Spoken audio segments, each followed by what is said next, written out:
ನೀವು D boss ಅವ್ರ ಬಗ್ಗೆ ಒಂದು ಸಾಂಗ್ ಮಾಡಿದೆ ಅಂತ ಹೇಳಿದ್ರಿ ಅಲ್ವಾ? ಕರುನಾಡಿಗೆ ಒಬ್ರೆ ಬಾಸು ನಮ್ಮ ಚಾಲೆಂಜಿಂಗ್ ಸ್ಟಾರು ಚಿನ್ನದಂತ ನಾಣೆ ಇವರಿಗೆ ಸರಿ ಸಾಟಿ ಯಾರು ಬಂತು ನೋಡು ಕರುನಾಡ ಅಧಿಪತಿ ಚಾಲೆಂಜಿಂಗ್ ಸ್ಟಾರು ಡಿ ಬಾಸುರವರ ಹುಟ್ಟು ಹಬ್ಬ.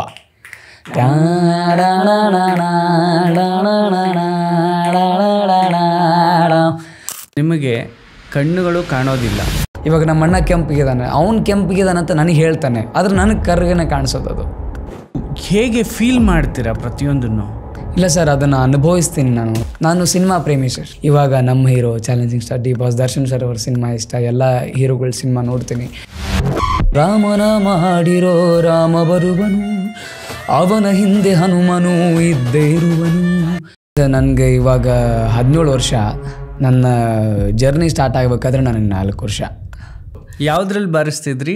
ಕೊಡ, ಬಕೆಟು, ಆಮೇಲೆ ಬಗೋಣಿ, ತಂಬಿಗೆ, ಆಮೇಲೆ ಒಂದು ಬಡಿಗೆ ಇಟ್ಕೊಂಡು ತುಂಬ ಚೆನ್ನಾಗಿ ಬರ್ತಿತ್ತು. ಏನು ಇನ್ಸ್ಟ್ರೂಮೆಂಟ್ ನುಡಿಸ್ತೀವಲ್ಲ ಹಾಗೆ ಕೇಳ್ತಿತ್ತು, ಒಂಥರ ತಕ್ ಅವೆಲ್ಲ ನುಡಿಸ್ತಿದ್ವಿ ನಾವು. ಇದ್ರೆ ಮನಸ್ಸಲ್ಲಿ ಅಂತಿತ್ತು, ಹಿಂಗಾದರೆ ಚೆನ್ನಾಗಿರಲ್ಲ, ಏನಾದರೂ ಒಂದು ಜೀವನದಲ್ಲಿ ಸಾಧನೆ ಮಾಡಬೇಕು, ಸಾಧಿಸ್ಬೇಕು, ನಾವೊಂದು ಮುಂದೆ ಗುರಿ ತಲುಪಬೇಕು ಅಂತ. ನಮ್ಮೂರ ಕಾಯೋದೋರೆ ನಿನಗೆ ಏನಿಂತ ಮಮಕಾರ, ಕಣ್ಣೀರ ಒರೆಸೋ ಪ್ರಭುವೇ ನಿನಗೆ ಆದ್ಯಾವ್ರೆ ಜೊತೆಗಾರ. ಆಮೇಲೆ ಶಿವಣ್ಣ ಅವ್ರ ಬಗ್ಗೆ ಹೇಳೋದು ಏನಂದರೆ, ಅಲ್ಲೇ ನಿಂದ ಜಾಗದಲ್ಲೇ 50,000 ನನಗೆ ಕೊಟ್ಟಿದ್ರು. ಅದು ದುಡ್ಡು ಇದೆ ನನ್ನ ಹತ್ರ. ನೀವು ಮೂಲತಃ ಎಲ್ಲಿಯವರು? ಮಹಾರಾಷ್ಟ್ರ ರಾಜ್ಯದ ಗಡಿನಾಡ ಕನ್ನಡಿಗ ಸರ್. 3 ಜನ ಮಕ್ಕಳು ಚೆನ್ನಾಗಿದ್ದಾರೆ, ಇವನೊಬ್ಬ ಯಾಕೆ ಹಿಂಗೆ ಆಗ್ಬಿಟ್ಟ, ಇವನು ಯಾಕೆ ಹಿಂಗೆ ಹುಡ್ತಾ ಅಂತ ಒಂದೇ ಮಾತಲ್ಲಿ ಹೇಳ್ತೀನಿ ಸರ್. ಇವಾಗಿನ ಜನ್ರೇಷನ್ಗೆ ಏನಾದರೂ ಕೂಡು ಮಕ್ಕಳು ಹುಟ್ಟಿದ್ರೆ, ಹ್ಯಾಂಡಿಕ್ಯಾಪ್ಟ್ ಮಕ್ಕಳು ಹುಟ್ಟಿದ್ರೆ ಬೀದಿಯಲ್ಲಿ ಬಿಡ್ತಾರೆ. ನನ್ನ ತಂದೆ ತಾಯಿ ಅದನ್ನ ಯಾವುದು ಮಾಡಲಿಲ್ಲ, ನನ್ನ ಕಣ್ಣು ಕಾಣಲ್ಲ ಅಂತೇಳಿ ನನ್ನನ್ನು ಯಾವುದೂ ರೀತಿ ಟ್ರೀಟ್ ಮಾಡಲಿಲ್ಲ. ತಂದೆ ತಾಯಿ ಕಷ್ಟ ಏನಂತ ನಮಗೆ ಗೊತ್ತಾಗೋದು ಮನೆ ಬಿಟ್ಟು ದೂರಲ್ಲಿ ಮಠಕ್ಕೆ ಬರ್ತೀವಲ್ಲ, ಮಠಕ್ಕೆ ಬಂದಾಗ ನಮ್ಮ ಬಟ್ಟೆ ನಾವೇ ಒಗಿಬೇಕು. ಆಮೇಲೆ ಸ್ವಚ್ಛ ಆಗಿದೆಯಂತನೂ ಗೊತ್ತಾಗಲ್ಲ ನಮಗೆ. ನಮಗೆ ಮನಸ್ಸಿಗೆ ಸಮಾಧಾನ ಆಗೋವರೆಗೂ ತಿಕ್ಕದೆ.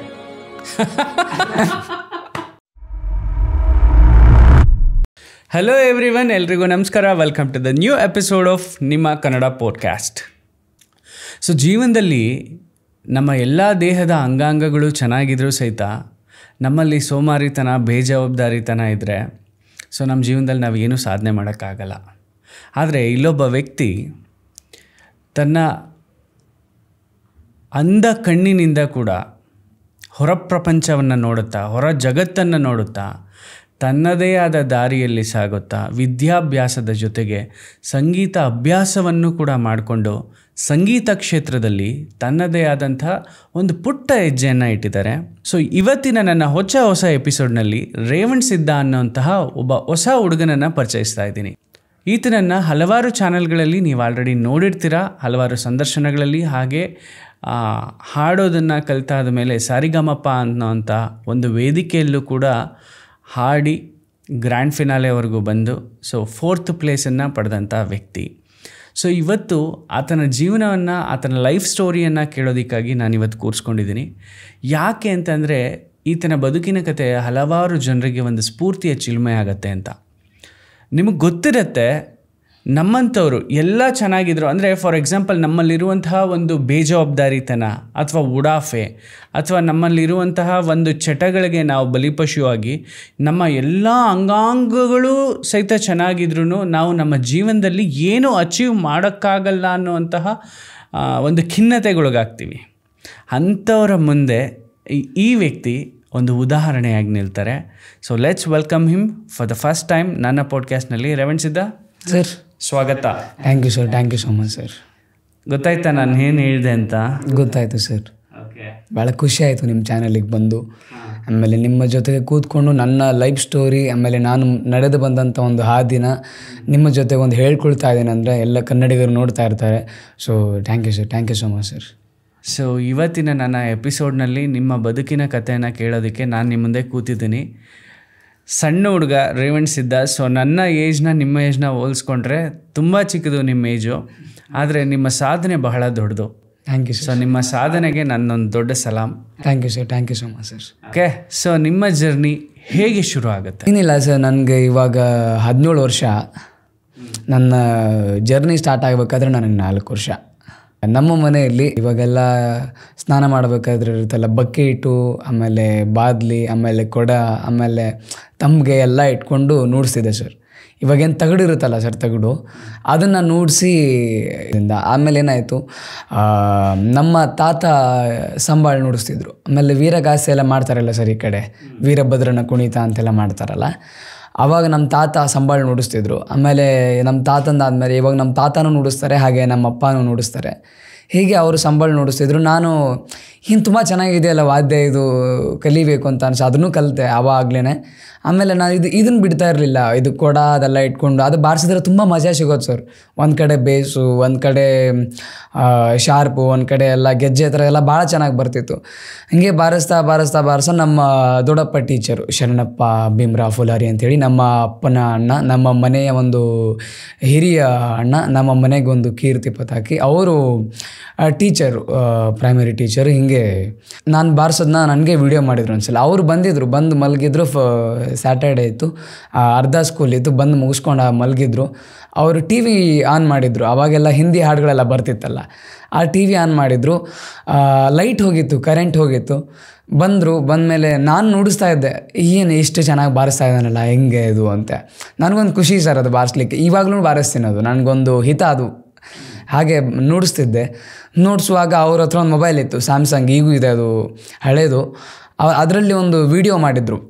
ನಾನು ಹಿಂದಿ ಹಾಡು ಹಾಡ್ತಾ ನುಡಿಸ್ತಿದ್ದೆ.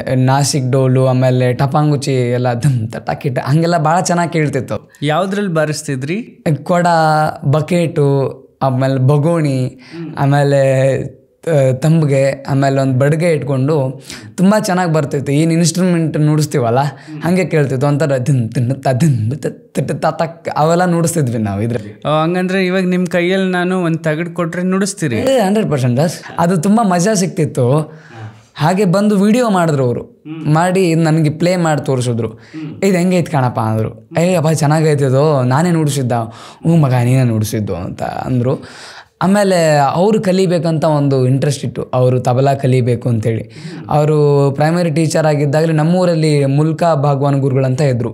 ಅವ್ರ ಕಡೆ ಸ್ವಲ್ಪ ದಿವಸ ಅಭ್ಯಾಸ ಮಾಡಿದ್ರು. ಅಂದರೆ ತಕ್ಕಮಟ್ಟಿಗೆ ಮಾಡಿದ್ರು, ಏನು ಅಂಥ ಪರೇನು ಮಾಡಿರಲಿಲ್ಲ. ಸ್ವಲ್ಪ ಬೇಸಿಕ್ಕು, ಆಮೇಲೆ ಸ್ವಲ್ಪ 1-2-3 ತಾಳಗಳೆಲ್ಲ ನುಡಿಸ್ತಿದ್ರು. ಅವರು ತಬಲಾ ಕಲಿಬೇಕಂತ ತಂದಿದ್ರು, ಬಟ್ ಅವ್ರು ಕಲಿಯೋಕ್ಕಾಗಲಿಲ್ಲ, ಅಭ್ಯಾಸ ಮಾಡಲಿಲ್ಲ ಅವರು. ಈ ಕಡೆ ಅವರು ಇದು ಮಾಡಲಿಲ್ಲ. ಆಮೇಲೆ ಅದೇ ತಬಲನ ನನಗೆ ಕೊಟ್ಟರು. ನಮ್ಮ ತಂದೆಯವರು ಹೋಗಿ ಅದನ್ನು ರಿಪೇರಿ ಮಾಡಿಬಿಟ್ಟು ಆ ತಬಲ ನನಗೆ ಕೊಟ್ಟರು. ಆ ತಬಲ ಇನ್ನೂ ನನ್ನ ಜೊತೆಗಿದೆ, ಇನ್ನೂ ನಾನು ನುಡಿಸ್ತೀನಿ. ಇಲ್ಲಿವರೆಗೂ ನನ್ನ ಜರ್ನಿ ಸ್ಟಾರ್ಟ್ ಆಯಿತು. ನನ್ನ ಜರ್ನಿಗೆ ನನ್ನ ಫ್ಯಾಮಿಲಿ, ಆಮೇಲೆ ನಮ್ಮ ದೊಡ್ಡಪ್ಪ, ನನ್ನ ತಂದೆ ಎಲ್ಲ ನನ್ನ ಫ್ಯಾಮಿಲಿನೇ ಭಾಳ ಕಾರಣ ಆಗ್ತಾರೆ. ಇದು ಈ ಥರ ಡಬ್ ಹಾಕಿ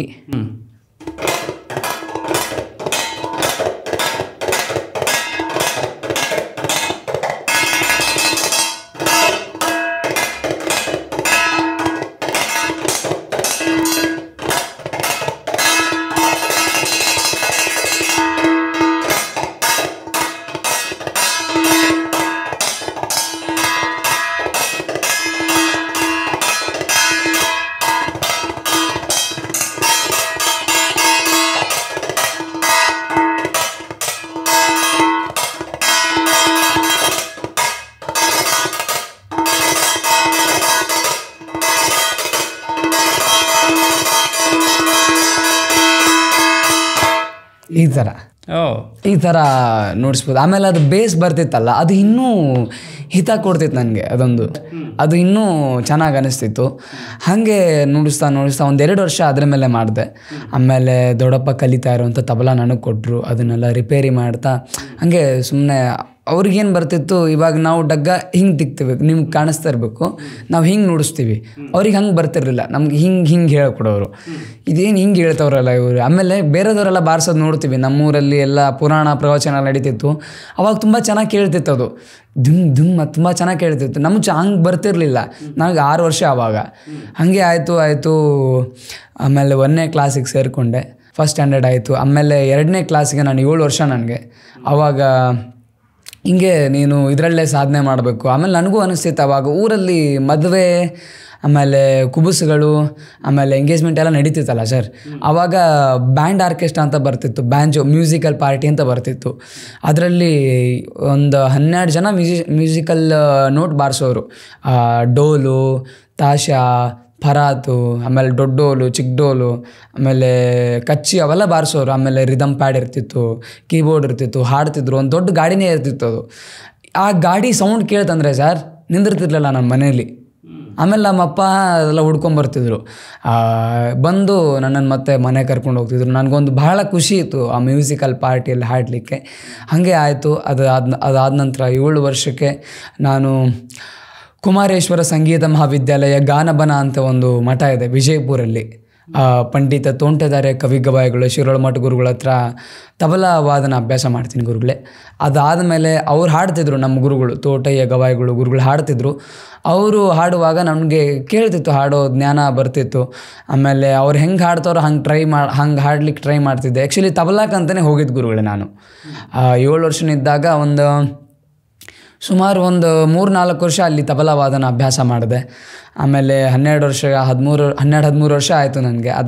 ಅದಾದ ನಂತರ ಕೊರೋನಾ ಎಂಬ ಒಂದು ದೊಡ್ಡ ರೋಗ ಬಂತು ಸರ್ ಎಲ್ಲ ದೇಶದಲ್ಲಿ. ಹೀಗಾಗಿ ನಾನು ಮನೆಯಲ್ಲೇ ಉಳ್ಕೊಂಡೆ.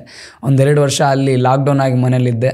ತದನಂತರ ಎಲ್ಲ ಫೇಸ್ಬುಕ್ ಲೈವ್, ಆವಾಗ ನಾನಿನ್ನೂ ಸರಿಗಮಪಕ್ಕೂ ಹೋಗಿದ್ದಿಲ್ಲ, ಯಾವ ಚಾನಲಲ್ಲೂ ನಾನು ಹಾಡ್ತಿರ್ಲಿಲ್ಲ. ಫೇಸ್ಬುಕ್ ಲೈವ್ ಆಮೇಲೆ ಸೋಷಿಯಲ್ ಮೀಡಿಯಾದಲ್ಲೆಲ್ಲ ಕೆಲವೊಂದು ನನ್ನ ಪೋಸ್ಟ್ ಎಲ್ಲ ವೈರಲ್ ಆಗ್ತಿತ್ತು. ನಾನು ಮನೇಲಿ ಕೂತ್ಕೊಂಡು ತಬಲಾ ಬಾರಿಸೋದು, ಆಮೇಲೆ ಮನೇಲಿ ಕೂತ್ಕೊಂಡು ಸ್ವಲ್ಪ ಲೈವ್ ಮಾಡ್ತಿದ್ದೆ. ಲೈವ್ ಅಂದರೆ ನಾನು 1-1.5 ಗಂಟೆ ಲೈವ್ ಮಾಡ್ತಿದ್ದೆ. ಎಲ್ಲ ಥರದ ಹಾಡ್ಕೊಂಡು, ಎಲ್ಲ ಥರದ ಒಂದು ಬಂದೀಶಗಳು ಹಾಡಿಕೊಂಡು ಮಾಡ್ತಾಯಿದ್ದೆ. ನಾನು ತಬಲಾ ವಾದನೆಲ್ಲ ಕಲಿತಿದ್ನಲ್ಲ, ಸೊ ಹೀಗಾಗಿ ಅದು ಮಾಡಿಕೊಂಡು ವಿಡಿಯೋ ಮಾಡ್ತಿದ್ದೆ. ನಮ್ಮ ದೊಡ್ಡಪ್ಪ ಎಲ್ಲ ಫ್ಯಾಮಿಲಿ ಮಾಡ್ತಿದ್ರು. ಹಾಗೆ ಆಯಿತು. 2 ವರ್ಷ ಆಯಿತು, ಲಾಕ್ಡೌನ್ ಓಪನ್ ಆಯಿತು. ಇನ್ನೇನು ಮಾಡೋದು, ಇಷ್ಟೇ ಆದರೂ ಉಳಿಯುತ್ತಿದ್ದು ಜೀವನ ಹೀಗೆ ಇರುತ್ತೆ.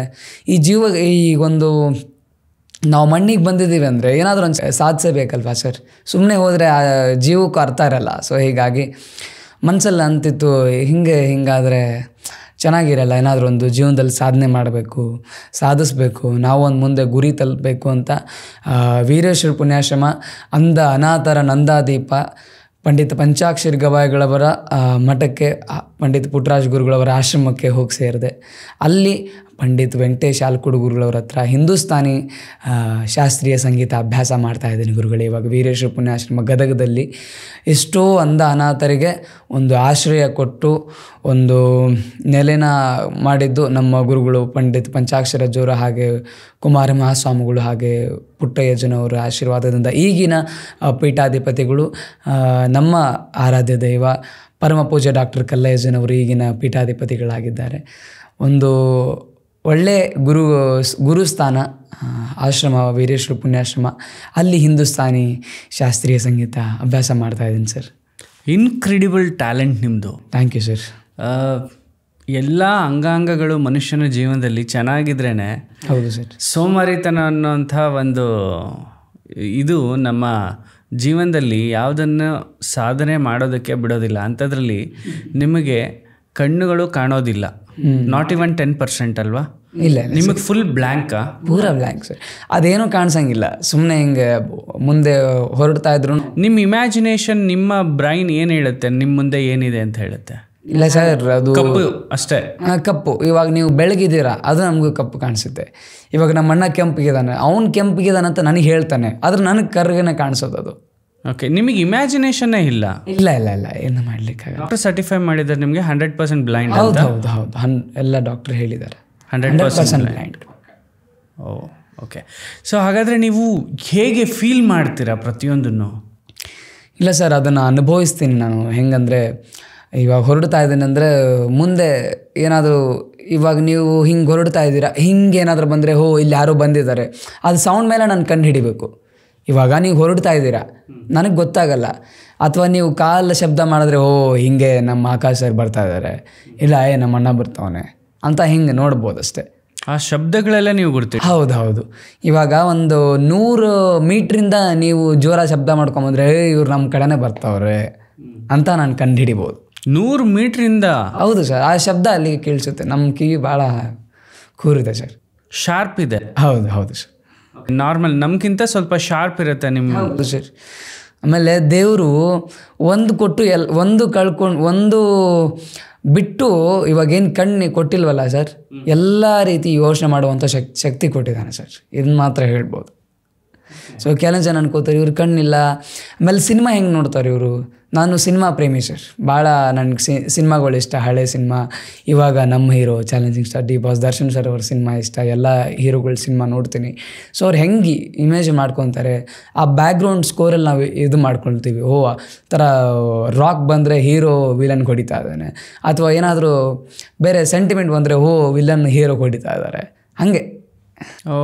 ಓಕೆ, ಲವ್ ಸೀಕ್ವೆನ್ಸು ಎಲ್ಲದು ನಿಮಗೆ ಇಮ್ಯಾಜಿನೇಷನ್ ಬರುತ್ತೆ. ಹೌದು ಸರ್. ಅದು ಬ್ಯಾಕ್ಗ್ರೌಂಡ್ ಸ್ಕೋರ್ ಮೇಲೆ ನಮಗೆ ಹೇಳೋದು ನಮ್ಮ ಮ್ಯೂಸಿಕ್ ಡೈರೆಕ್ಟರ್ಸು ಎಲ್ಲ ತೋರಿಸೋದು. ಯಾಕಂದರೆ ನೀವು ಕಣ್ಣು ಇರುತ್ತೆ ನಿಮಗೆ, ಅವ್ರು ಮಾಡೋ ಆ್ಯಕ್ಟಿಂಗಲ್ಲಿ ಇದು ಲವ್ವೇ, ಇದು ಭಕ್ತಿ, ಇದು ಹೌದು ಇದೇ ಫೈಟಿಂಗ್ ನಡೀತೈತೆ, ನಮಗೆ ಗೊತ್ತಾಗಲ್ವಲ್ಲ. ಆ ಸೌಂಡ್ ಬಂದರೆ ನಮಗೆ ಗೊತ್ತಾಗೋದು ಹಿಂಗೆ ಅಂತೇಳಿ. ಒಳ್ಳೆ ಗ್ರಾಬಿಂಗ್ ಸೆನ್ಸ್ ಇದೆ ಹಂಗಂದ್ರೆ ನಿಮಗೆ. ಹೌದು ಸರ್. ಓಕೆ, ನೀವು ಮೂಲತಃ ಇಲ್ಲಿಯವರು? ಸರ್ ನಾನು ಸೊಲ್ಲಾಪುರ ಜಿಲ್ಲೆಯ ಅಕ್ಕಲಕೋಟೆ ತಾಲೂಕಿನ ತೋಳ್ನೂರು ಗ್ರಾಮದವನು ಸರ್. ನಾನು ಮಹಾರಾಷ್ಟ್ರ ರಾಜ್ಯದ ಗಡಿನಾಡ ಕನ್ನಡಿಗ ಸರ್.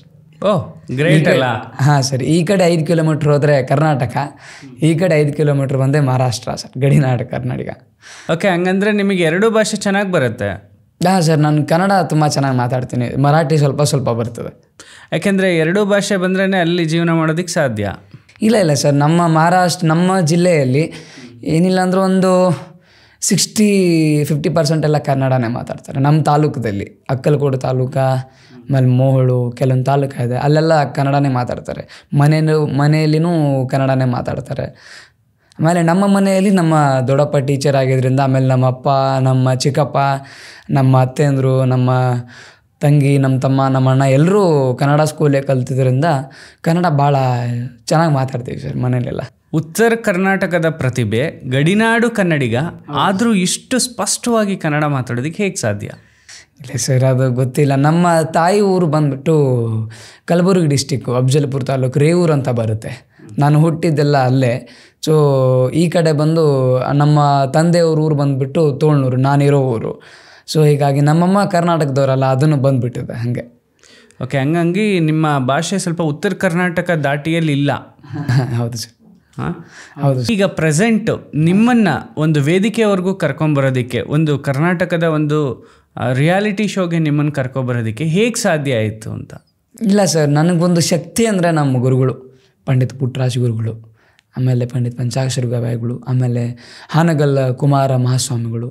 ಆಮೇಲೆ ನಾನು ಹೇಳೋಕ್ಕಾಗಲ್ಲ ಸರ್, ನನಗೆ ಶಕ್ತಿ ಇರುವಂಥ ದೇವಾನ ದೇವತೆಗಳೆಲ್ಲ ಆಶೀರ್ವಾದ ನನ್ನ ಮೇಲಿದೆ. ಸೊ ಏನಿಲ್ಲ, ಗದಗ ಆಶ್ರಮಕ್ಕೆ ಹೋದೆ ಅಂತ ನಿಮ್ಗೆ ಹೇಳಿದ್ನಲ್ಲ ಸರ್ ಹಿಂದೆ, ಹೋದೆ. ಅಲ್ಲಿ ನಾನು ಗದ್ದುಗೆ ಸೇವಾ ಮಾಡ್ತಾಯಿದ್ದೆ ಸರ್. ನಾನು ಇನ್ನೂ ಸಂಗೀತಕ್ಕೆ ಹಚ್ಚಿರಲಿಲ್ಲ, ಗದ್ದುಗೆ ಸೇವಾ ಮಾಡ್ತಾಯಿದ್ದೆ. ಸೇವೆ ಮಾಡ್ತಾಯಿದ್ದಾಗ ಹಿಂಗೆ ಒಂದು ವಾರ ಹೋಯಿತು, 15 ದಿವಸ ಹೋಯಿತು, ಹಾಗೆ ಸೇವೆ ಮಾಡ್ತಾಯಿದ್ದೆ. ನನಗೇನು ಇವಾಗ ಹಿಂದೂಸ್ತಾನಿ ಶಾಸ್ತ್ರೀಯ ಸಂಗೀತ ಹೇಳ್ಕೊಡ್ತಾರಲ್ಲ ಸರ್, ಪಂಡಿತ್ ವೆಂಕಟೇಶ್ ಆಲ್ಕೂಡ್ ಗುರುಗಳು ಅಂತೇಳಿ, ನಾನು ಊಹೇನೂ ಮಾಡಿರಲಿಲ್ಲ ಅವ್ರ ಹತ್ರ ಕಲಿತೀನಿ ಅಂಥೇಳಿ. ಹೋದೆ, 15 ದಿವಸ ಗದ್ಗೆ ಸೇವೆ ಮಾಡಿದೆ. ಒಂದು ಸ್ವಲ್ಪ ದಿವಸ ಆದಮೇಲೆ ಅವ್ರ ಗದ್ಗೆ ನಮಸ್ಕಾರ ಮಾಡೋಕ್ಕೆ ಬರ್ತಾರೆ. ನೀನು ಮೊದಲು ವಿಜಯಪುರದಲ್ಲಿದ್ದಲ್ಲ, ನನ್ನವ್ರು ಮೊದಲು ನೋಡಿದರು, ನೀನು ವಿಜಯಪುರದಲ್ಲಿದ್ದಲ್ಲಪ್ಪ ಅಂತಂದರು. ಹೌದು ಗುರುಗಳೇ, ನಾನು ವಿಜಯಪುರಲ್ಲಿ ಪಂಡಿತ್ ತೋಂಟದಾರ್ಯ ಗವಾಯಿಗಳವ್ರ ಹತ್ರ ತಬಲ ಅಭ್ಯಾಸ ಮಾಡ್ತಿದ್ದೆ. ಅಲ್ಲಿ ಸ್ವಲ್ಪ ಅವ್ರು ಹಾಡೋದನ್ನ ನೋಡಿ ಸಂಗೀತನೂ ಸ್ವಲ್ಪ ಬರ್ತಿತ್ತು ಅಂತಂದೆ. ಹಾಗೆ ಅಂದಾಗ ನಾನೇನು ಗದ್ಗೆ ಸೇವೆ ಮಾಡ್ತಿದ್ನಲ್ಲ, ಅಲ್ಲಿ ಬೆಳಗ್ಗೆ 6ರಿಂದ 9 ಪೂಜೆ ಆಗುತ್ತೆ. ಆ ಪೂಜೆ ಆಗುವಾಗ ಸಂಗೀತ ಸೇವೆ ಇರಬೇಕು ಅಂದಾಗ ಆ ಪೂಜೆಗೆ ಒಂದು ಆನಂದದಿಂದ ಪೂಜೆ ಆಗ್ತಿರುತ್ತೆ. ಎಷ್ಟೋ ಜನ ಭಕ್ತರು ಬರ್ತಾ ಇರ್ತಾರೆ. ಸೊ ಹಾಗೆ ಅಲ್ಲಿ ಪೂಜೆ ಆಗುವಾಗ ಸಂಗೀತ ಸೇವಕ, ನನಗಿನ್ನೂ ಹಾಡಲಿಕ್ಕೆ ಅಷ್ಟೊಂದು ಆಗ್ತಿರಲಿಲ್ಲ. ನಾನು ತಬಲಾದಲ್ಲಿ ಭಾಳ ಎಕ್ಸ್ಪರ್ಟ್ ಇದ್ದೆ. ನನ್ನನ್ನು ಎಲ್ಲ ಅಣ್ಣಗಳು ಕರ್ಕೊಂಡು ಕೂತ್ಕೋತಿದ್ರು, ಎಲ್ಲ ಆಶ್ರಮದ ಅಣ್ಣ ಅವರೆಲ್ಲ ಕರ್ಕೊಂಡು ಕೂತ್ಕೋತಿದ್ರು. ನೀನು ಬಾರೋ ಕೂತ್ಕೋ, ಮಾಡು ಸೇವಾ ಅಂತೇಳಿ. ಹಾಗೆ ಬಂದಾಗ, ನೀನು ಏನಿಲ್ಲ, ನೀನು ಸಾಯಂಕಾಲದಿಂದ ನಮ್ಮ ಕ್ಲಾಸಿಗೆ ಬಾ, ಅಲ್ಲಿ ನಮ್ಗೆ ತಬಲಾ ಸಾಥ್ ಮಾಡುವಂತೆ, ನಿನಗೂ ತಬಲಾ ಸಾಥ್ ಮಾಡ್ತಾ ನನಗೆ ಸಂಗೀತನೂ ಬರುತ್ತೆ ತಂದರು ವೆಂಕಟೇಶ್ ಆಲ್ಕೂಡ್ ಸರ್ ಅಂದರು. ನಾನು ಆವತ್ತಿನಿಂದ ಸಾಯಂಕಾಲದಿಂದ ತಬಲಾ ಅವ್ರಿಗೆ ಸಾಥ್ ಮಾಡಲಿಕ್ಕೆ ಹೋದೆ. ಆಮೇಲೆ ಅಲ್ಲೇ ಸಂಗೀತಕ್ಕೆ ಜಾಯ್ನ್ ಆದೆ. ಹಾಗೆ ಗದುಗೆ ಸೇವೆ ಮಾಡ್ತಾ ಸರಿಗಮಪಕ್ಕೆ ಹೋದೆ. ಅದು ಹೆಂಗೆ ಹೋದೆ ಅಂದರೆ ಸರ್, 2021 ಡಿಸೆಂಬರ್ 26 ನಮ್ಮ ಅಕ್ಕನ ಮದುವೆ, ಡಿಸೆಂಬರ್ 25ಕ್ಕೆ ನನ್ನ ಆಡಿಷನ್ ಸರ್ ವಿಜಯಪುರಲ್ಲಿ. ನಾಳೆನೇ ಮದುವೆ, ಮನೇಲೆಲ್ಲ ಮದುವೆ ತಯಾರಿ ನಡೀತಾ ಇದೆ. ಅದು ಮೇಯ್ನ್ ಎಲ್ಲ ನಮ್ಮ ದೊಡ್ಡಪ್ಪ ಇದು ನಿಂತ್ಕೊಂಡಿದ್ರು, ನಮ್ಮ ತಂದೆಯವರೆಲ್ಲ ಇದ್ದರು. ಬಟ್ ಹೇಳ್ತಿದ್ರು, ಅಲ್ಲ ಕಣೋ ಮನೆಯಲ್ಲೇ ಮದುವೆ ಇಟ್ಕೊಂಡು ಹೆಂಗೆ ಆಡಿಷನ್ ಮಾಡ್ತೀಯ ನೀನು ಅಂತ ಕೇಳಿದಾಗ, ಇಲ್ಲ ನಾನು ಆಡಿಷನ್ ಮಾಡಲೇಬೇಕು. ಬೆಳಗ್ಗೆ ಸರ್ 5 ಗಂಟೆಗೆ ಊರು ಬಿಟ್ಟವನು 7-8 ಗಂಟೆಗೆ ವಿಜಯಪುರ. ಅಲ್ಲಿಂದ ಆಡಿಷನ್ ಮುಗಿಸ್ಕೊಂಡು ಮತ್ತೆ ತಿರ್ಗಾ ಮಧ್ಯಾಹ್ನ 2 ಗಂಟೆಗೆ ನಮ್ಮೂರಲ್ಲಿ ಆಡಿಷನು ಮುಗೀತು. ಸರಿಗಮಪ ಸೀಸನ್ 19 ಆಡಿಷನ್ ಕೊಟ್ಟೆ. ಆಡಿಷನ್ ಕೊಟ್ಟು ಮರುದಿನನೇ ನಮ್ಮ ಅಕ್ಕನ ಮದುವೆ ಆಯಿತು. ನಾವು ಆ್ಯಕ್ಚುಲಿ 4 ಜನ ಸರ್, ನಮ್ಮ ತಂದೆ ತಾಯಿ ಮಕ್ಕಳು. ಫಸ್ಟು ನಮ್ಮ ಅಕ್ಕ, ಆಮೇಲೆ ನಾನು, ನಮ್ಮ ತಂಗಿ, ನಮ್ಮ ತಮ್ಮ ಇಬ್ಬರು ಓದ್ತಾ ಇದ್ದಾರೆ. ಆಮೇಲೆ ಅಕ್ಕನ ಸ್ವಂತ ಮಾವನ ಕೊಟ್ಟು ಮದುವೆ ಮಾಡಿದ್ವಿ. ಅದು ಮದುವೆ ಆಯಿತು. ತದನಂತರ ಆಡಿಷನ್ ಕೊಟ್ವಿ, ಇನ್ನೂ ಫೋನೇ ಬರಲಿಲ್ಲ. ಡಿಸೆಂಬರಲ್ಲಿ ಆಡಿಷನ್ ಕೊಟ್ವಿ. ಜನವರಿ, ಫೆಬ್ರವರಿ, March, April, May, June, July, ಆಗಸ್ಟಲ್ಲಿ ಫೋನ್ ಬಂದಿದ್ದು ನನಗೆ ಸೆಕೆಂಡ್ ರೌಂಡಿಗೆ ನೀವು, ಯಾಕಂದರೆ ಪೆಂಡಿಂಗ್ ಆಗಿತ್ತು, ಆಡಿಷನ್ ಎಲ್ಲ ಆಗಿತ್ತು. ಸೊ ಇನ್ನೂ ಪೆಂಡಿಂಗ್ ಇಟ್ಟಿದ್ರು. ಆಗಸ್ಟಲ್ಲಿ ನಾನು ಒಂದು ಪುರಾಣಕ್ಕಿದ್ದೆ ಬೆಳಗಾವಿ ಡಿಸ್ಟಿಕಲ್ಲಿ. ಅಲ್ಲಿಂದ ನಮ್ಮ ದೊಡ್ಡಪ್ಪ ನನಗೆ ಫೋನ್ ಮಾಡ್ತಾರೆ. 21ನೇ ತಾರೀಕಿಗೆ ನಂದು ಆಡಿಷನ್ನು. ಆಗಸ್ಟ್ 21ಕ್ಕೆ ನನಗೆ ಆಡಿಷನ್ ಇರುತ್ತೆ. ಆಗಸ್ಟ್ 19ಕ್ಕೆ ನನಗೆ ಫೋನ್ ಮಾಡ್ತಾರೆ, ಹಿಂಗೆ ರೇವಣ್ಣ ಆಗಸ್ಟ್ 21ಕ್ಕೆ ನಿಂದು ಸೆಕೆಂಡ್ ರೌಂಡಿಗೆ ಸೆಲೆಕ್ಟ್ ಆಗಿದೆ, ನೀನು ಎನಿ ಕಂಡೀಷನು 20ನೇ ತಾರೀಕಿಗೆ ನೈಟ್ ಹೊರಡಬೇಕು. ಆಯ್ತಪ್ಪ ಅಂತಂದು ಅಲ್ಲಿಂದ ಬೆಳಗಾವಿಂದ ಬೆಂಗಳೂರುವರೆಗೂ VRL ಬಸ್ ಮಾಡಿಕೊಂಡು ಒಬ್ಬನೇ ಬಂದಿದ್ದು ಸರ್ ಸೆಕೆಂಡ್ ರೌಂಡ್ಗೆ. ಅಲ್ಲಿಂದ ಸೆಕೆಂಡ್ ರೌಂಡ್ ಕೊಟ್ಟೆ. ಸೆಕೆಂಡ್ ರೌಂಡ್ ಆದಮೇಲೆ ಮತ್ತೆ ಫೋನ್ ಬರಲಿಲ್ಲ. ಏನಿದು ಸೆಕೆಂಡ್ ರೌಂಡ್ ಆಯಿತು. ನನಗೊಂದು ಆಸೆ ಇತ್ತು, ಸರಿಗಮಪಕ್ಕೆ ಹೋಗಬೇಕು, ನಮ್ಮ ಫ್ಯಾಮಿಲಿನ ಅಲ್ಲಿ ವೇದಿಕೆ ಮೇಲೆ ತರಬೇಕು, ನಮ್ಮ ಗುರುಗಳ ಹೆಸರಲ್ಲಿ ಬರ್ತಾ ಇರಬೇಕು ಅಂತ ನನಗೊಂದು ಆಸೆ ಇತ್ತು. ಅದು ಎಷ್ಟೋ ಸೀಸನ್ಗಳ ಆಸೆ. ನಾನು ಮೊದಲು ಸೀಸನ್ 16 ಕೊಟ್ಟಿದ್ದೆ. ಅವಾಗೆಲ್ಲ ಆಡಿಷನ್ ತುಂಬ ಚೆನ್ನಾಗಾಗಿತ್ತು. ಫಸ್ಟ್ ರೌಂಡ್ ಭಾಳ ಚೆನ್ನಾಗಾಗಿತ್ತು, ಸೆಕೆಂಡ್ ರೌಂಡು ಅದ್ಭುತವಾಗಿ ಆಗಿತ್ತು. ಆವಾಗ ಏನಾಗಿತ್ತು ಅಂದರೆ ಮುಖದ ಮೇಲೆಲ್ಲ ಕೆಲವೊಂದು ಗುಳ್ಳೆ ಇದೆ ನೋಡಿ ಸರ್, ಇಲ್ಲಿ ಅದೆಲ್ಲ ಆವಾಗ ಗಣಸಲ್ ಅಂತ ಆಗ್ತಿತ್ತು. ಅದು ಮುಖದ ಮೇಲೆ ಅಷ್ಟೇ ಅಲ್ಲ ಸರ್, ಮೈ ತುಂಬ ಆಗಿತ್ತು. ಆಮೇಲೆ ಇಲ್ಲಿ ಗಂಟ್ಲಲ್ಲೂ ಆಗಿತ್ತು ಅದು. ಹೀಗಾಗಿ ಹಾಡೋಕ್ಕೆ ಬರ್ತಿರಲಿಲ್ಲ. ಆದರೂ ಹೆಂಗೋ ಕಷ್ಟಪಟ್ಟು ಹೋರಾಟ ಮಾಡಿಕೊಂಡು ಹಾಡು ಬಂದಿದ್ದೆ ನಾನು ಸೀಸನ್ 16. ಆಮೇಲೆ ಸೀಸನ್ 17 ದೊಡ್ಡವ್ರದ್ದಿತ್ತು. ಸೀಸನ್ 18 ಆನ್ಲೈನ್ ಆಡಿಷನ್ ಇತ್ತು, ಆನ್ಲೈನ್ ಆಡಿಷನ್ ಕೊಟ್ಟೆ. ಆಮೇಲೆ 19 ಆಡಿಷನ್ ಕೊಟ್ಟೆ ವಿಜಯಪುರಲ್ಲಿ. ಅದಾದಮೇಲೆ ಬೆಳಗಾವಿ ಹೋದೆ. ಅದಾದಮೇಲೆ ಮತ್ತೆ ಏನೂ ಫೋನ್ ಬರಲಿಲ್ಲ. ಅದಾದಮೇಲೆ ಮತ್ತೆ 6 ಜಿಲ್ಲೆಗೆ ಸ್ಪೆಷಲ್ ಆಡಿಷನ್ ಮಾಡಿದ್ರು. ಅದು ಇನ್ನೂ ಎಷ್ಟು ಜನ ಪ್ರತಿಭೆಗಳಿದ್ರು ಅಂತ ನೋಡಲಿಕ್ಕೆ ಮತ್ತೆ ಆಡಿಷನ್ ಮಾಡಿದ್ರು 6 ಜಿಲ್ಲೆಗಳಿಗೆ, ಹುಬ್ಬಳ್ಳಿ, ಬಳ್ಳಾರಿ, ಹೊಸಪೇಟೆ, ಚಿತ್ರದುರ್ಗ, ಬೆಂಗಳೂರು. ಮತ್ತೆ ಆಡಿಷನ್ ಮಾಡಿದ್ರು. ಮತ್ತೆ ನಮ್ಮ ದೊಡ್ಡಪ್ಪನಿಂದ ಫೋನ್ ಬರುತ್ತೆ, ಮತ್ತೆ ಆಡಿಷನ್ ಕರೆದಿದ್ದಾರೆ 6 ಜಿಲ್ಲೆಗೆ, ಮತ್ತೆ ಹೋಗೋಣ ಅಂತ. ಇಲ್ಲ ಹೋಗೋಣ, ಯಾಕಂದ್ರೆ ನನಗೊಂದು ಕನಸಿತ್ವಲ್ಲ ಸರ್, ನಾನು ಅದಕ್ಕೆ 16 ಆಗಬೇಕಾಗಿತ್ತು ಆ ಕೆಲಸ. ನನಗೊಂದು ಧ್ವನಿ ಪ್ರಾಬ್ಲಮ್ ಇತ್ತು. ಹೀಗಾಗಿ ನಾನು ತುಂಬ ಚಿಕ್ಕವನು, ನನಗೇನು ಅವಾಗ ಅಷ್ಟೊಂದು ಅರ್ಥ ಆಗ್ತಿರ್ಲಿಲ್ಲ. 13-12 ವರ್ಷನವನು. ಸೊ ಹೀಗಾಗಿ ಅವ್ರು ಹೇಳಿದರು, ಅಲ್ಲಿರೋ ಕೆಲವೊಂದು ಜನ ಹೇಳಿದರು, ಇನ್ನೂ ಒಳ್ಳೆ ಪ್ರತಿಭೆ ನಿಮ್ಮ ಮಗ ಅಂತ ಹೇಳಿದರು. ಆವಾಗ ಅದಾದಮೇಲೆ ಮತ್ತೆ ಹುಬ್ಬಳ್ಳಿಗೆ ಆಡಿಷನ್ ಕೊಡ್ತೀನಿ ಸರ್. ಹುಬ್ಬಳ್ಳಿಲಿ ಆದಮೇಲೆ ಹುಬ್ಬಳ್ಳಿಲಿ ತುಂಬ ಚೆನ್ನಾಗಿ ಬಂದಿತ್ತು ಪರ್ಫಾರ್ಮೆನ್ಸು, ಅಲ್ಲಿ ಚೆನ್ನಾಗಿ ಆಯಿತು. ಅದಾದಮೇಲೆ ಮತ್ತೆ ಸೆಕೆಂಡ್ ರೌಂಡ್. ಆಮೇಲೆ ಅವರು ಕನ್ಫ್ಯೂಷನ್ ಆಗಿದ್ರು, ನನಗೆ ಫೋನ್ ಮಾಡಿದ್ದು, ಅಲ್ಲ ಸರ್ ವಿಜಯಪುರಲ್ಲಿ ಆಮೇಲೆ ಬೆಂಗಳೂರಲ್ಲಿ ಕೊಟ್ಟಿದ್ದು ರೇವಣ್ಣನು ಅವರೇನಾ, ಅಥವಾ ಮೊನ್ನೆ ಹುಬ್ಬಳ್ಳಿಯಲ್ಲಿ ಕೊಟ್ಟಿದ್ದು ರೇವಣ್ಣನು ಅವರೇನಾ ಅಂತ ಕೇಳಿದರು. ಹೌದು ಸರ್ ನಾನೇ ರೇವಣ್ಣ ಅಂತ ಮತ್ತೆ ಮಾತಾಡಿದಾಗ, ಮತ್ತೆ ಬೆಂಗಳೂರು ನೀವು ಮತ್ತೆ ಸೆಲೆಕ್ಟ್ ಆಗಿದ್ದರೆ ಮತ್ತೆ ಬನ್ನಿ ಅಂತೇಳಿ ಮತ್ತೆ ಸೆಕೆಂಡ್ ರೌಂಡ್ಗೆ ಹೋದೆ. ಮತ್ತೆ ಅದ್ಭುತವಾಗಿ ಆಡಿಷನ್ ಆಯಿತು. ತದನಂತರ ಒಂದು 15-20 ದಿವಸ ಬಿಟ್ಟು ಕಾಲ್ ಬರುತ್ತೆ, ಹಿಂಗೆ ರೇವಣ್ಣ ನೀವು ಮೆಗಾ ಆಡಿಷನ್ ಸೆಲೆಕ್ಟ್ ಆಗಿದ್ದೀರಾ, ಗುರುಗಳ ಆಶೀರ್ವಾದ ನಿಮ್ಮ ಮೇಲೆ ಇರಲಿ, ಹಿಂಗೆ ಅಕ್ಟೋಬರ್ 26ಕ್ಕೆ ನಿಮ್ಮ ಶೂಟಿಂಗ್ ಇರುತ್ತೆ, ನೀವು 21ಕ್ಕೆ ಇರಬೇಕು ಅಂತ ಅಂದಾಗ, ಆವತ್ತಿನ ದಿವಸ ನಾನು, ನಮ್ಮಣ್ಣ ರೋಹಿತ್ ಫುಲಾರಿ, ಅವನು ನನ್ನ ಜೊತೆಗಿದ್ದ 6 ತಿಂಗಳು ಜೊತೆಗೆ, ಅವನು ತಂದೆಲ್ಲ ಎಜುಕೇಷನ್ ಬಿಟ್ಟು ನನ್ನ ಜೊತೆಗಿದ್ದವನು. ಅವನದು ಫಸ್ಟ್ PUC ನಡೀತಾ ಇಲ್ಲ, ಅದನ್ನೆಲ್ಲ ಬಿಟ್ಟವನೇ, ಸೈನ್ಸ್ ಮಾಡವನೇ. ಆರ್ಟ್ಸು ಕಾಮರ್ಸ್ ಇದ್ದರೆ ಹೆಂಗೋ ನಡೀತಿತ್ತು, ಸೈನ್ಸ್ ಮಾಡವನೇ, ಅದನ್ನು ಬಿಟ್ಟು ಬಂದವನೇ ಇಲ್ಲಿ. ಇಲ್ಲ ಹುಡುಗನ ಚೆನ್ನಾಗಾಗಬೇಕು. ನಾವು ಚಿಕ್ಕವರಲ್ಲ, ಅವ್ರು ಹೇಳೋದು ಮಾತು ಕೇಳ್ತಿರ್ಲಿಲ್ಲ ಆವಾಗ. ತುಂಬ ನಮ್ಮನ್ನು ಎಷ್ಟು ನಾವೇನೋ ಅವ್ರು ಕಿರಿಕ್ ಮಾಡಿದ್ರು ನಮ್ಮನ್ನು, ಇಲ್ಲ ನಮ್ಮ ತಮ್ಮ ನೀನು ಚೆನ್ನಾಗಿರಬೇಕು, ನೀನು ಚೆನ್ನಾಗಾಗಬೇಕು, ಅವನ್ನೆಲ್ಲ ಪ್ರತಿ ಸಲ ಹೇಳೋನು. ನಮ್ಮ ದೊಡ್ಡಪ್ಪ ವಾರಗೊಂದು ಸಲ ನಮ್ಮ ದೊಡ್ಡಪ್ಪ ಬರ್ತಿದ್ರು. ಬಂದಾಗ ಅವನು ನನ್ನ ಜೊತೆಗಿದ್ದಾನೆ. ಅವ್ನು ಫಸ್ಟ್ PUC ಎಲ್ಲ ಬಿಟ್ಟು ನನ್ನ ಜೊತೆಗಿದ್ದ. ಹೀಗೆ ಅವನು, ನಾನು, ನಮ್ಮ ದೊಡ್ಡಪ್ಪ ಫಸ್ಟು ಮೆಗಾ ಆಡಿಷನ್ಗೆ ಹೋದ್ವಿ. ಅಲ್ಲೊಂದು ನನಗೆ ಹಾಡು ಕೊಟ್ಟರು, ಯಾವ ಜನ್ಮದ ಪುಣ್ಯವೇನು ಪುಟ್ಟ ರಾಜಗುರು ದೊರೆತಾನ ಅಂಥೇಳಿ. ಆ ಹಾಡನ್ನ ಹಾಡಿದೆ. ವಿಜಯ್ ಪ್ರಕಾಶ್ ಸರು, ಅರ್ಜುನ್ ಜನ್ಯ ಸರು ಎಲ್ಲರೂ ಭಾಳ ಪ್ರೀತಿಯಿಂದ ನನ್ನನ್ನು ವೆಲ್ಕಮ್ ಮಾಡಿದ್ರು. ಪ್ರೀತಿಯಿಂದ ಒಂದು ಮನೆ ಮಗನ ಥರ ನಮ್ಮ ಝೀ ಚಾನಲ್ಲು ನನಗೆ ಒಂದು ಭಾಳ ಹೆಸರು ತಂದು ಕೊಟ್ಟಿದೆ. ತದನಂತರ ನನಗೆ ಒಂದು ಗುರು ಸಿಗ್ತಾರೆ, ಮೆಂಟರ್ ಸೆಲೆಕ್ಷನ್ ರೌಂಡ್ ಅಂತ ಮಾಡ್ತಾರೆ. ಆವಾಗ ಪುಟ್ಟ ಪುಟ್ಟ ಹೆಜ್ಜೆ ಹಾಕುತ್ತಾ ಬಂದ ಗುರುವಾರ ಅಂಥೇಳಿ ಒಂದು ಹಾಡು ಹಾಡಿದೆ. ಆವಾಗಲೂ ನಮ್ಮ ಗುರುಗಳ ಹಾಡನ್ನೇ ಹಾಡಿದೆ. ಹಾಡಿದಾಗ ನನ್ನನ್ನು ಇಲ್ಲ ನೀನೇನೋ ಮಾಡ್ತೀಯಾ, ನೀನು ಇನ್ನೂ ಚೆನ್ನಾಗಿ ಕಲಿಬೇಕು. ಯಾಕಂದರೆ ಅಲ್ಲಿ ತಬಲ ಕಲ್ತಿದ್ನಲ್ಲ ಸರ್, ಇಲ್ಲಿ ಅದು ಅವ್ರು ಹಾಡೋದು ಕೇಳಿ ಕೇಳಿ ಬರ್ತಾಯಿತ್ತು.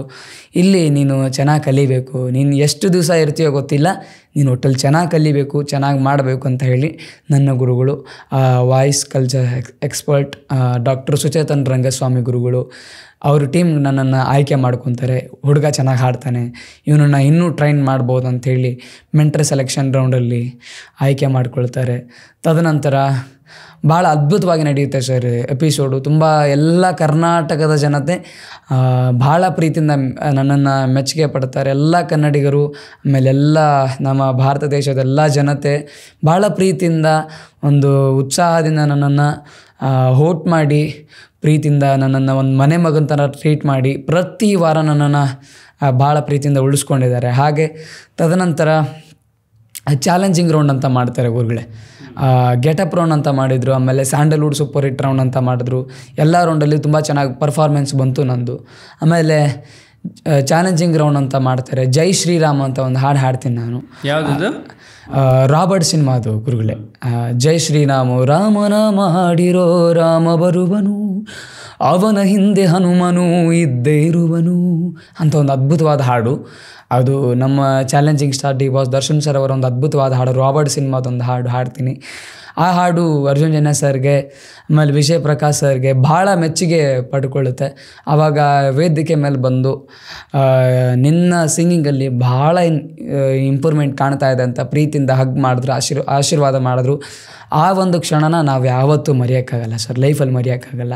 ಅಂತ ಒಂದು ದೊಡ್ಡ ಲೆಜೆಂಡ್ ಆರ್ಟಿಸ್ಟು, ಲೆಜೆಂಡ್ ಗಾಯಕರು, ಲೆಜೆಂಡ್ ಮ್ಯೂಸಿಕ್ ಡೈರೆಕ್ಟರು ಒಂದು ಚಿಕ್ಕ ಪ್ರತಿಭೆನ ಆಶೀರ್ವಾದ ಮಾಡ್ತಾರೆ ಅಂದರೆ ಇದಕ್ಕಿಂತ ಒಂದು ಸೌಭಾಗ್ಯ, ಇದಕ್ಕಿಂತ ಒಂದು ಪುಣ್ಯ ಯಾರೇ ಸಿಗುತ್ತೆ ಸರ್.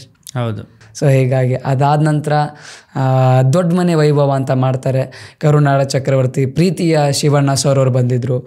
ಅವ್ರ ಮುಂದೆ ಅವರೇ ಒಂದು ಅವ್ರದ್ದೇ ಒಂದು ಚಿತ್ರ ಬಜರಂಗಿ ಚಿತ್ರದ ಒಂದು ಅದ್ಭುತವಾದ ಹಾಡು ನಮ್ಮೂರ ಕಾಯೋದೊರೆ ರೇರೆ ಬಜರಂಗಿ ಅಂತ ಒಂದು ಹಾಡು ಹಾಡಿದ್ದೆ.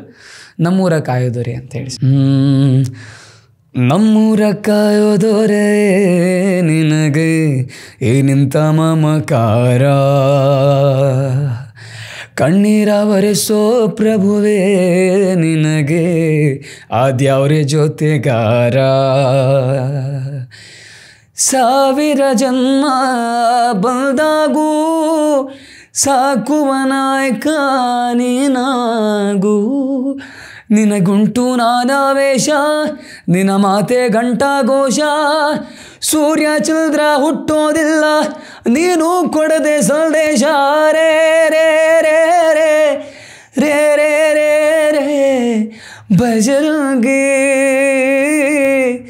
ರೇ ರೇ ರೇ ರೇ ರೇ ರೇ ಪುಣ್ಯಾತ್ಮನು ನೀ ನಿಜವಾಗಿ,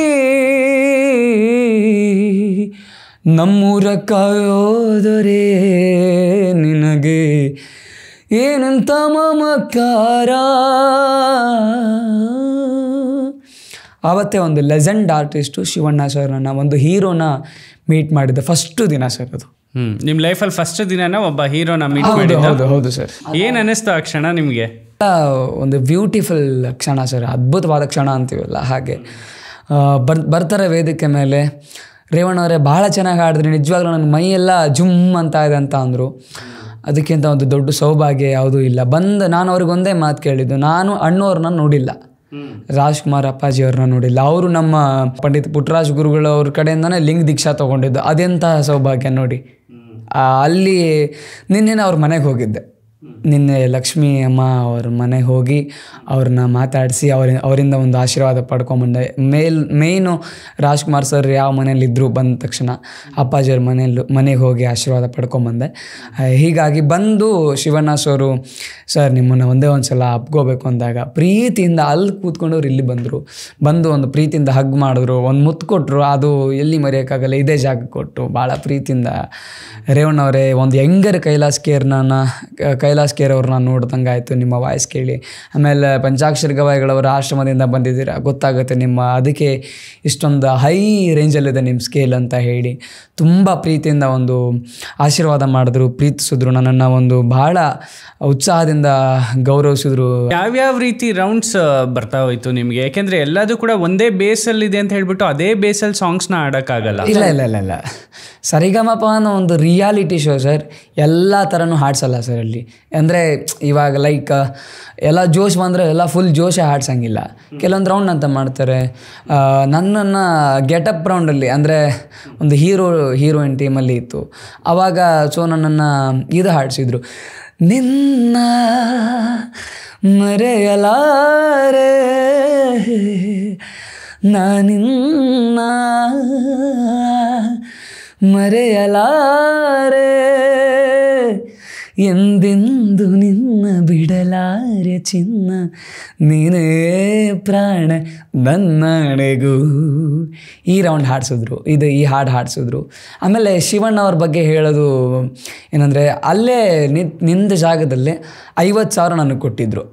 ಆ ದುಡ್ಡು ಇನ್ನೂ ಇದೆ ನನ್ನ ಹತ್ರ. ಇನ್ನೂ ಇಟ್ಕೊಂಡಿದ್ದೀರಾ? ಹೌದು, ಇನ್ನೂ ಇದೆ. ಖರ್ಚು ಮಾಡಿಲ್ಲ? ಇಲ್ಲ ಕ್ಯಾಶ್ ಕೊಟ್ಟಿದ್ದು? ಇಲ್ಲ, ಅವರು ಚೆಕ್ ಹಾಕಿದ್ರು, ಅವ್ರದ್ದೇ ಚೆಕ್. ಅವ್ರು ನನ್ನ ಅಕೌಂಟ್ಗೆ ಹಾಕಿದ್ರು. 50,000 ಹಾಕಿದ್ದಾರೆ, ಅದು ಇನ್ನೂ ಇದೆ. ಶಿವಣ್ಣ ಸರ್ ಅವರ ಆಶೀರ್ವಾದ ನಮ್ಮ ಮೇಲೆ ಎಲ್ಲರ ಮೇಲೆ ಹೇಗೆ ಇರಲಿ, ಅವರ ಆರೋಗ್ಯ ಇನ್ನೂ ಚೆನ್ನಾಗಾಗಲಿ ಅಂತ ದೇವರಲ್ಲಿ ಪ್ರಾರ್ಥಿಸ್ಕೊಳ್ತೀನಿ.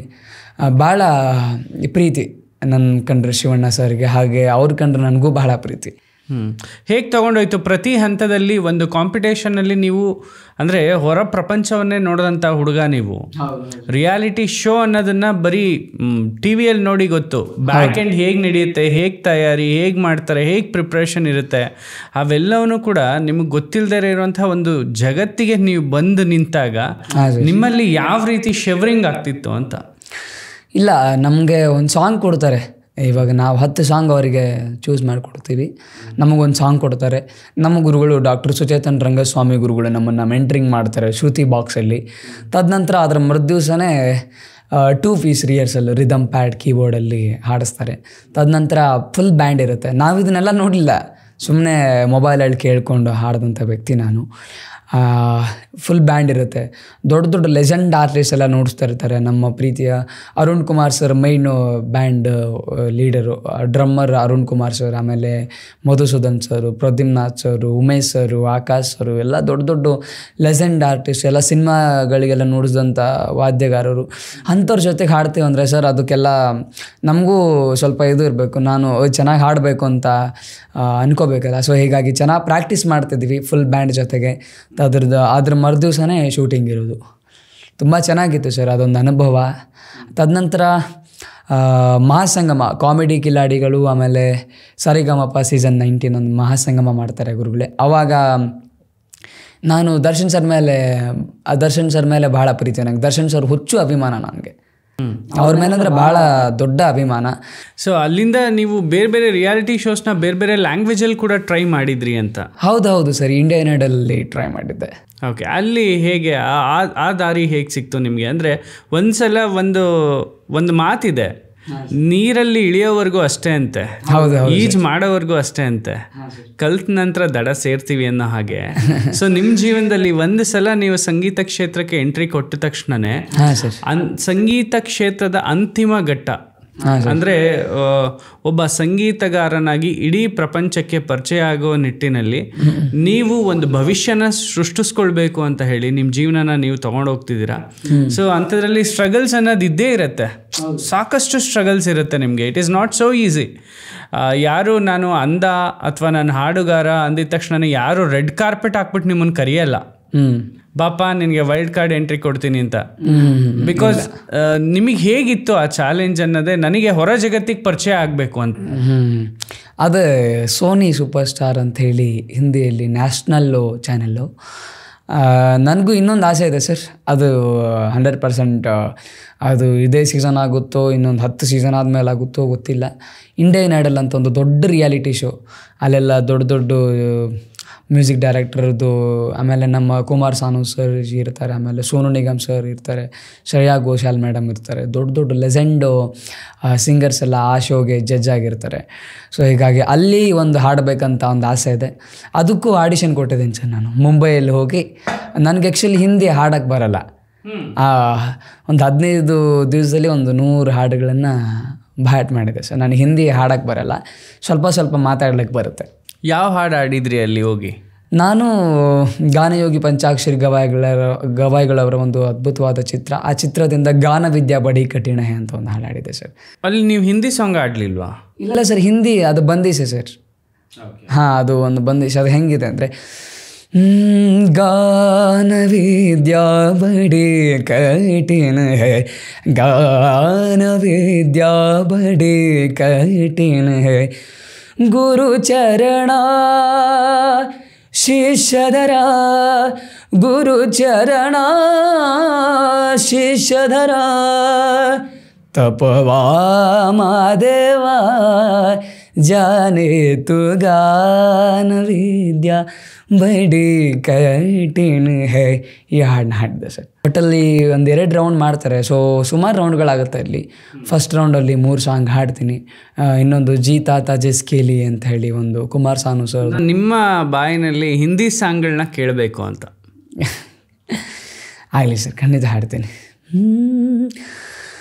कितनी मोहब्बत है मेरे दिल में, कैसे बताऊं उसे, कैसे बताऊं उसे,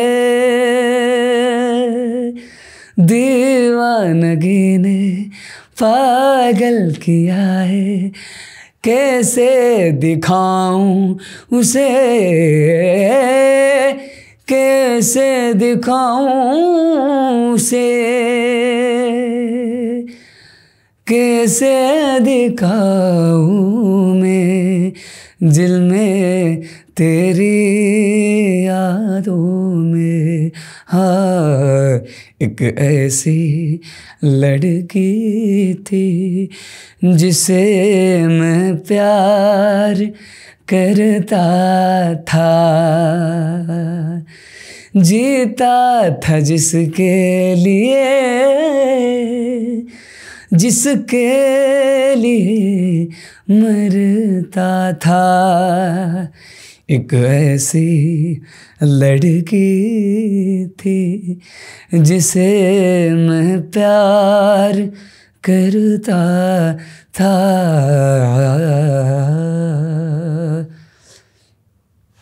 ಹಿಂದಿ ತುಂಬ ಫ್ಲೂಯೆನ್ಸಿ ಚೆನ್ನಾಗಿದೆ ನಿಮ್ಮದು.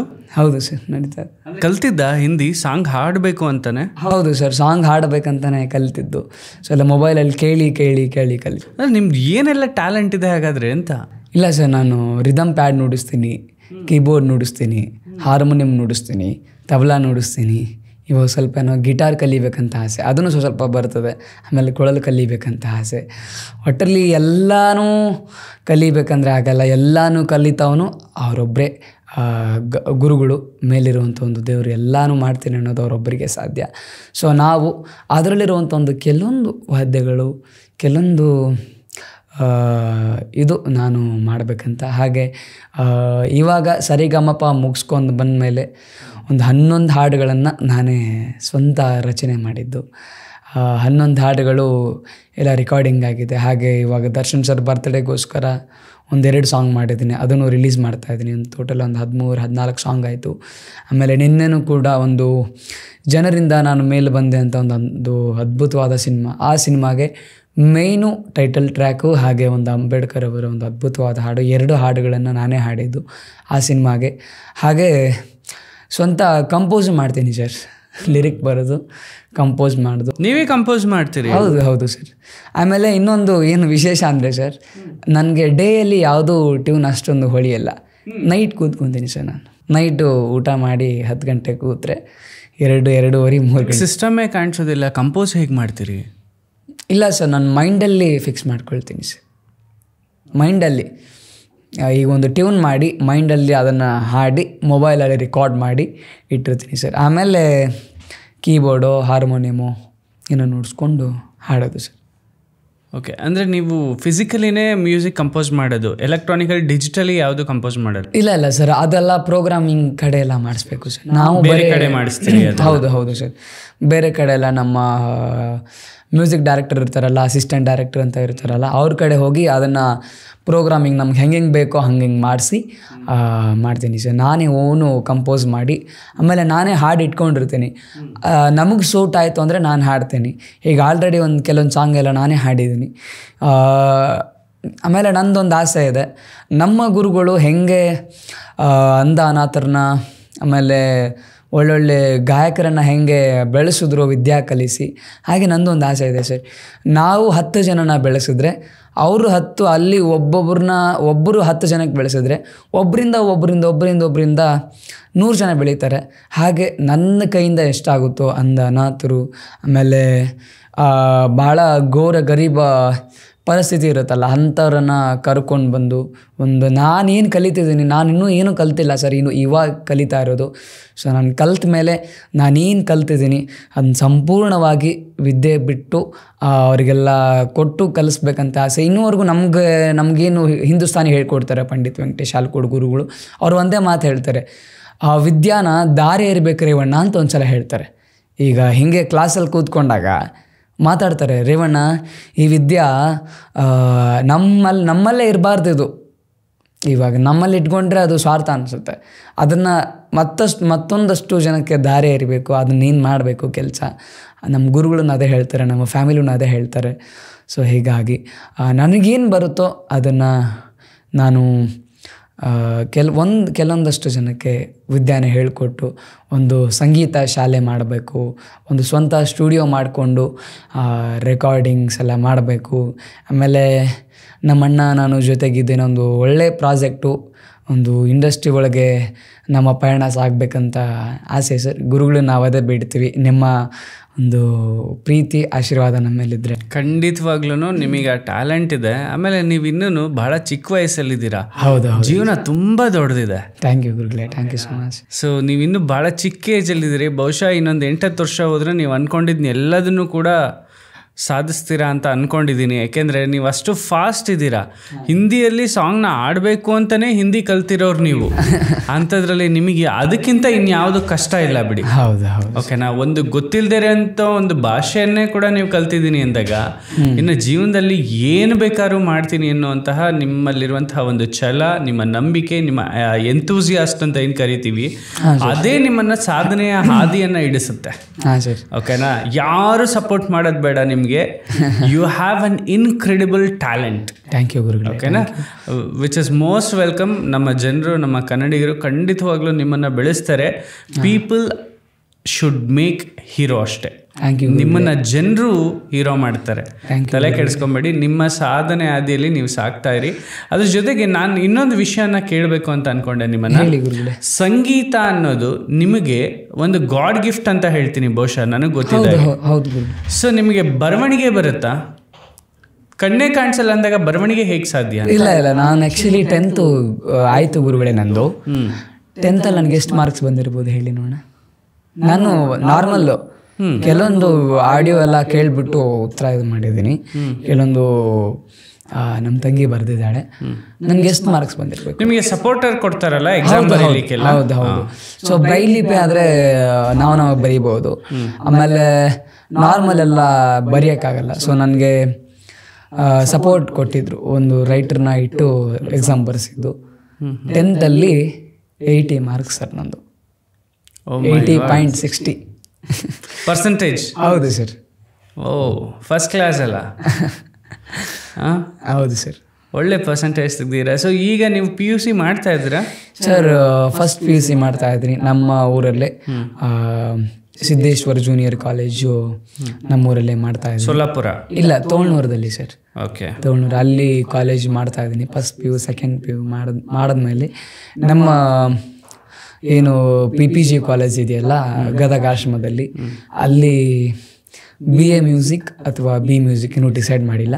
ಎರಡರಲ್ಲಿ ಮಾಡಿ ಆಮೇಲೆ MA ಮಾಡಬೇಕಂತ ಇದ್ದೀನಿ ಸರ್. ಯಾಕೆಂದರೆ ನೀವು ನಿಮ್ಮ ತಂದೆಗೆ 4 ಜನ ಮಕ್ಕಳು ಅಂತ ಹೇಳಿದ್ರಿ. ಹೌದು ಹೌದು. ಬಹುಶಃ ಮೋಸ್ಟ್ಲಿ ನಿಮ್ಮೊಬ್ಬರಿಗೆ ಈ ಥರ ಐಸೈಟ್ ಪ್ರಾಬ್ಲಮ್ ಇರೋದು ಅಂತ ಅನ್ಸುತ್ತೆ. ಹೌದು ಹೌದು. 3 ಜನ ಎಲ್ಲ ಚೆನ್ನಾಗಿದ್ದಾರೆ. ಆಗ ನಿಮ್ಮ ತಂದೆಗೆ ಎಲ್ಲೋ ಒಂದು ಕಡೆ ಅನಿಸಿರುತ್ತೆ, 3 ಜನ ಮಕ್ಕಳು ಚೆನ್ನಾಗಿದ್ದಾರೆ, ಇವನೊಬ್ಬ ಯಾಕೆ ಹಿಂಗೆ ಆಗ್ಬಿಟ್ಟ, ಇವ್ನು ಯಾಕೆ ಹಿಂಗೆ ಹುಡ್ತಾ ಅಂತ. ಆ ಥರ ಕೊರಗು ನಿಮ್ಮ ತಂದೆ ತಾಯಿಗಿತ್ತ ಅಂದರೆ ನಿಮ್ಮ ಕಿವಿಗೆ ಬಿದ್ದಿದೆಯಾ ಯಾವತ್ತಾದರೂ? ಒಂದೇ ಮಾತಲ್ಲಿ ಹೇಳ್ತೀನಿ ಸರ್, ಇವಾಗಿನ ಜನ್ರೇಷನ್ಗೆ ಏನಾದರೂ ಕೂಡು ಮಕ್ಕಳು ಹುಟ್ಟಿದ್ರೆ, ಹ್ಯಾಂಡಿಕ್ಯಾಪ್ಟ್ ಮಕ್ಕಳು ಹುಟ್ಟಿದ್ರೆ ಬೀದಿಯಲ್ಲಿ ಬಿಡ್ತಾರೆ. ನೋಡಿದ್ದೀರಾ ಇವತ್ತಿನ ಜನ್ರೇಷನಲ್ಲಿ ಹೆಂಗಿದೆ? ನನ್ನ ತಂದೆ ತಾಯಿ ಅದನ್ನು ಯಾವುದು ಮಾಡಲಿಲ್ಲ, ನನ್ನ ಕಣ್ಣು ಕಾಣಲ್ಲ ಅಂತೇಳಿ ನನ್ನನ್ನು ಯಾವುದೂ ರೀತಿ ಟ್ರೀಟ್ ಮಾಡಲಿಲ್ಲ. ಇವತ್ತಿನವರೆಗೂ ನನಗೆ ಯಾವುದೂ ಕಡಿಮೆ ಇಟ್ಟಿಲ್ಲ. ತುಂಬ ಚೆನ್ನಾಗಿ ಪ್ರೀತಿಸಿದ್ದಾರೆ ನಮ್ಮನ್ನು. ನಂದೇನು ಆಸೆ ಅಂದರೆ ನಮ್ಮ ಜೀವ ಇರೋವರೆಗೂ ಅವ್ರು ಏನು ಇವಾಗ ದುಡಿತಾ ಇದ್ದಾರಲ್ಲ ದುಡಿಲಿ. ಅವರು ಹೇಳ್ತಾರೆ ನಮ್ಮ ಇದುವರೆಗೂ ನಂದು ತಾಕತ್ತಿರೋವರೆಗೂ ನಾನು ದುಡಿತೀನಪ್ಪ, ಮುಂದೆ ನಿನಗೆ ಬಿಟ್ಟಿದ್ದು ಅಂತ ಹೇಳ್ತಾರೆ. ಈ ಇಂಟರ್ವ್ಯೂ ಮುಖಾಂತರ ಏನು ಹೇಳ್ತೇನೆ ಅಂದರೆ, ನನ್ನ ಜೀವ ಇರೋವರೆಗೂ ನಮ್ಮ ತಂದೆ ತಾಯಿನ ಚೆನ್ನಾಗಿ ನೋಡ್ಕೋಬೇಕು, ನನ್ನ ಫ್ಯಾಮಿಲಿನ ಚೆನ್ನಾಗಿ ನೋಡ್ಕೋಬೇಕಂತ ನನಗೊಂದು ಆಸೆ ಇದೆ ಸರ್. ಇವಾಗ ಹೆಂಗೋ ನಮ್ಮ ಅಣ್ಣ ಇದ್ದಾನೆ, ಆಮೇಲೆ ನಮ್ಮ ದೊಡ್ಡಪ್ಪಂಗೆ 3 ಜನ ಮಕ್ಕಳು, ರಕ್ಷಿತಾ, ಮಹಾಲಕ್ಷ್ಮಿ. ಅದೊಂದು ಮಹಾಲಕ್ಷ್ಮಿ ಅನ್ನೋದೊಂದು ಹೆಸರಿದೆಯಲ್ಲ, ಅದು ನನ್ನ ಜೀವನದಲ್ಲಿ ಒಂದು ಟರ್ನಿಂಗ್ ಪಾಯಿಂಟ್ ಕೊಟ್ಟಂಥ ಹೆಸರು. ಆಮೇಲೆ ನನಗೆ ನಮ್ಮ ಅಕ್ಕ ತಂಗಿರ ಮೇಲೆ ಪ್ರೀತಿ ಜಾಸ್ತಿ. ಆ್ಯಂಡ್ ನಮ್ಮ ಅಣ್ಣ ತಮ್ಮನ ಮೇಲೆ ಅಷ್ಟೊಂದಿಲ್ಲ. ನಾನು ಅಂದರೆ ಅಷ್ಟೇ ಆಯ್ತು ಬಾಣ ಹಂಗೆ ಬಾಣ ಅಂತ ಅಷ್ಟೇ ಮಾತಾಡಿಕೊಂಡು. ನಮ್ಮ ಅಕ್ಕ ತಂಗಿ ಅಂದರೆ ಪ್ರೀತಿ ಜಾಸ್ತಿ. ಯಾವತ್ತೂ ಅವ್ರನ್ನ ನಾನು ಆ ಥರ ಟ್ರೀಟ್ ಮಾಡೇ ಇಲ್ಲ. ಆ್ಯಂಡ್ ತುಂಬ ಚೆನ್ನಾಗಿ ಅವ್ರಿಗೆ ನಾನು ಯಾವುದೇ ರೀತಿ ಪ್ರೀತಿ ಅಷ್ಟೊಂದು ಕೊಟ್ಟಿಲ್ಲ. ಇನ್ನು ಮುಂದೆ ನನಗೂ ಅರ್ಥ ಆಗುತ್ತೆ. ಆಮೇಲೆ ಅಕ್ಕ ತಂಗಿರನ್ನ ಚೆನ್ನಾಗಿ ನೋಡ್ಕೊಳ್ತೀನಿ. ಆಮೇಲೆ ಅವರು ಹೋಗುವಂಥ ಮನೆಗೆ ಅವರು ಇಷ್ಟಪಟ್ಟಲ್ಲಿ ನಾನು ಅವ್ರಿಗೇನು ಮಾಡಬೇಕೆಲ್ಲ ಮಾಡ್ತೀನಿ. ನಮ್ಮ ಅಣ್ಣ, ನಾನು, ನಮ್ಮ ತಮ್ಮ, ನಮ್ಮ ಚಿಕ್ಕಪ್ಪನ ಮಕ್ಕಳು, ನಾವೆಲ್ಲ ಒಂದೇ ಫ್ಯಾಮಿಲಿ. ಇವಾಗಿನವರೆಗೂ ನಮ್ಮ ದೊಡ್ಡಪ್ಪ ಯಾರಿಗೂ ಭೇದ ಭಾವ ಅಂತ ಏನೂ ಮಾಡಿಲ್ಲ. ಅವ್ರ ಮಕ್ಕಳಿಗೆ ಅರ್ಬಿ ತೊಗೊಳೋದು ಬಿಟ್ಟು ನನಗೆ ತೊಗೊಳ್ತಾರೆ. ಆಮೇಲೆ ತುಂಬ ಗೊತ್ತಿಲ್ಲ, ನಮಗೆ ಒಮ್ಮೆದ ಮೇಲೆ ಎಮೋಷ್ನಲ್ ಕ್ರಿಯೇಟ್ ಆಗ್ಬಿಡುತ್ತೆ. ಆಮೇಲೆ ಹೆಂಗೋ ಗೊತ್ತಿಲ್ಲ. ಈಗ ಹೆಂಗಂದರೆ ಹೇಳ್ತಾರೆ ಕೆಲವೊಂದು ಟೈಮ್ ಅವರು ಹೇಳ್ತಾರೆ, ಇಲ್ಲ ನೀವು ಇನ್ನೂ ಮುಂದೆ ಬರಬೇಕು, ಇನ್ನೂ ಮಾಡಬೇಕು. ಆಮೇಲೆ ನಮಗೆ ಮನೇಲಿ ಎಲ್ಲರ ಮುಂದೆ ಹೇಳಲ್ಲ ಅವರು, ಅದು ಅವ್ರ ದೊಡ್ಡ ಗುಣ. ಎಲ್ಲರ ಮುಂದೆ ನಮ್ಮನ್ನು ನೀವು ಹೆಂಗೆ ಮಾಡ್ಬೇಕಲ್ಲ, ನೀನು ಹಿಂಗೆ ಮಾಡ್ಬೇಕಲ್ಲ ಅಂತ ಯಾವುದೇ ರೀತಿಯಿಂದ ಬೈದು ಹೇಳಿಲ್ಲ ನಮಗೆ. ಎಲ್ಲೋ ದೂರ ಹೋಗ್ತಾ ಇರ್ತೀವಿ. ಆವಾಗ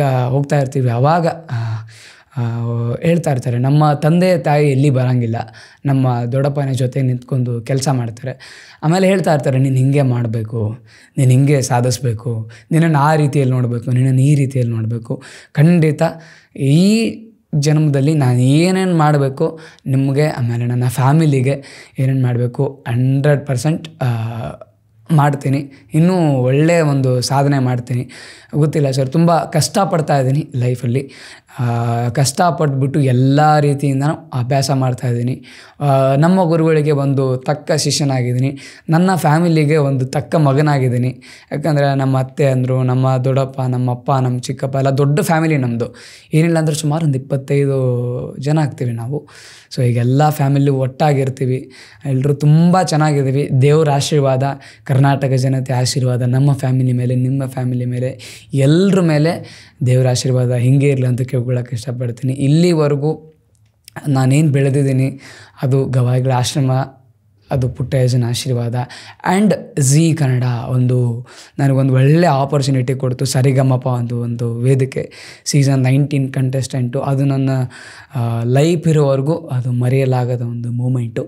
ಆ್ಯಂಡ್ ಫಸ್ಟ್ ಆಫ್ ಆಲ್ ನನ್ನ ಗುರುಗಳಿಗೆ, ನನ್ನ ಆಶ್ರಮದೆಲ್ಲ ನನ್ನ ಗೆಳೆಯರಿಗೆ ಥ್ಯಾಂಕ್ಸ್ ಹೇಳೋಕ್ಕೆ ಇಷ್ಟಪಡ್ತೀನಿ. ಆ್ಯಂಡ್ ಝೀ ಕನ್ನಡಕ್ಕೆ ಕೋಟಿ ನಮ್ಮನ್ನು ಭಕ್ತಿಪೂರ್ವಕವಾದ ವಂದನೆಗಳನ್ನು ಹೇಳಕ್ಕೆ ಇಷ್ಟಪಡ್ತೀನಿ. ಹಾಗೆ ನನಗೆ ಒಂದು ಕನ್ನಡ ಇಂಡಸ್ಟ್ರಿಯ ಒಂದು ಮೇರು ನಟ, challenging star D boss Darshan sir ಅವರಿಗೆ ಪರಿಚಯ ಮಾಡಿಕೊಟ್ಟಿದ್ದು crazy queen Rakshita madam and dimple queen Rachita ಮೇಡಮ್ಗೆ ತುಂಬ ಹೃದಯದ ಹಾರ್ಟ್ಲಿ ಥ್ಯಾಂಕ್ ಯು ಹೇಳಕ್ಕೆ ಇಷ್ಟಪಡ್ತೀನಿ. ಆ್ಯಂಡ್ ಗೊತ್ತಿಲ್ಲ, ಭಾಳ ಖುಷಿ ಆಗ್ತಾ ಇದೆ. ಆಮೇಲೆ ನಿಮ್ಮ ಜೊತೆಗೆ ಕೂತ್ಕೊಂಡು ಮಾತಾಡೋದು, ಯಾಕಂದರೆ ದೊಡ್ಡ ಲೆಜೆಂಡು, ನೀವೆಲ್ಲ ಬೇರೆ ಬೇರೆ ಚಾನಲಲ್ಲಿ ಕೆಲಸ ಮಾಡ್ತಾ ಇದ್ದೀರಾ, ಒಂದು ಚಿಕ್ಕ ಪ್ರತಿಭೆನ ಕರೆಸಿ ಇಲ್ಲಿವರೆಗೂ ಮಾತಾಡ್ಸಿದ್ದೀರಾ ಸರ್. ಇಲ್ಲಿ ಭಾಳ ಖುಷಿ ಆಗ್ತಾ ಇದೆ.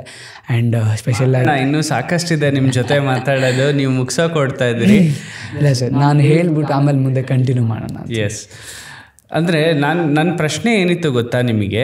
ಹಾಂ ಸರ್. ನೀವು ತುಂಬ ಇನ್ಸ್ಪಿರೇಷನ್ ಆಗಿ ಮಾತಾಡಿದ್ರಿ, ದಟ್ಸ್ ಓಕೆ. ಬಟ್ ಸ್ಟಿಲ್ ನನ್ನ ಪ್ರಶ್ನೆ ಏನು ಅಂದರೆ, ನನ್ನ ಮನೆಯಲ್ಲೇ ಒಬ್ಬ ಮಗು ಕುರುಡ ಹುಟ್ಟದ ಅಂತ ಅಂದರೆ ನಮ್ಮ ಮನೇಲಿ ಮಾತಾಡಲ್ಲ, ಯಾಕೆಂದರೆ ಹೆತ್ತವರಿಗೆ ಹೆಗ್ಣ ಮುದ್ದು, ಪಕ್ಕದಲ್ಲಿರೋರಾದ್ರೂ ಮಾತಾಡಿರ್ತಾರೆ. ಆ ನೋವು ಆ ತಂದೆ ತಾಯಿ ಅಂದ್ರೆ ಗೊತ್ತಿರುತ್ತೆ, ಏನೇನು ಯಾರ್ಯಾರು ಏನೇನು ಅಂದಿರ್ತಾರೆ ಅಂತ. ಇಲ್ಲ ಅಂದಿದ್ರು, ಏನೋ ಗ್ರಹಣದಲ್ಲಿ ಏನೋ ಮಾಡಿದೀಯ ನೀನು ಅಂತ ನಮ್ಮಮ್ಮಂಗೆ ಅಂದಿದ್ರು. ಏನೋ ಗ್ರಹಣದಲ್ಲೇನೋ ಮಾಡಿದ್ದೀರಾ ನೀವು, ಹಂಗೆ ಹಿಂಗೆ. ಆಮೇಲೆ ಯಾರೋ ನನ್ನ ಮುಂದೆ ಅಂದಾಗ ನಾನು ಒಂದೇ ಮಾತು ಹೇಳಿದ್ದು, ನೀನು ಹಿಂಗೆ ಹುಟ್ಟಬೇಕಂತ ಮೇಲೊಬ್ಬ ಬರೆದಿರ್ತಾನೆ ಅಲ್ವಾ, ನೀನು ಹಿಂಗೆ ಹುಟ್ಟಬೇಕು, ನೀನು ಹಿಂಗೆ ಮಾಡಬೇಕು. ಯಾರಿಗೆ ಗೊತ್ತು ಸರ್, ಇವತ್ತು ಕೂಲಿ ಮಾಡ್ತಾ ಇರೋನು ನಾಳೆಗೆ ದೇಶಕ್ಕೆ ಪ್ರಜೆ ಆಗ್ತಾವನು. ಯಾರ ಭವಿಷ್ಯ ಯಾರು ನೋಡಿದ್ದಾರೆ ಸರ್? ಸೊ ಹೀಗಾಗಿ ಅದು ಯಾವುದು ನಾನು ತಲೆ ಕೆಡಿಸ್ಕೊಳ್ಳಲ್ಲ. ನಮ್ಮ ಅವ್ವ ಅಪ್ಪನಿಗೆ ಅದು ಯಾವುದು ಬರಬಾರ್ದು.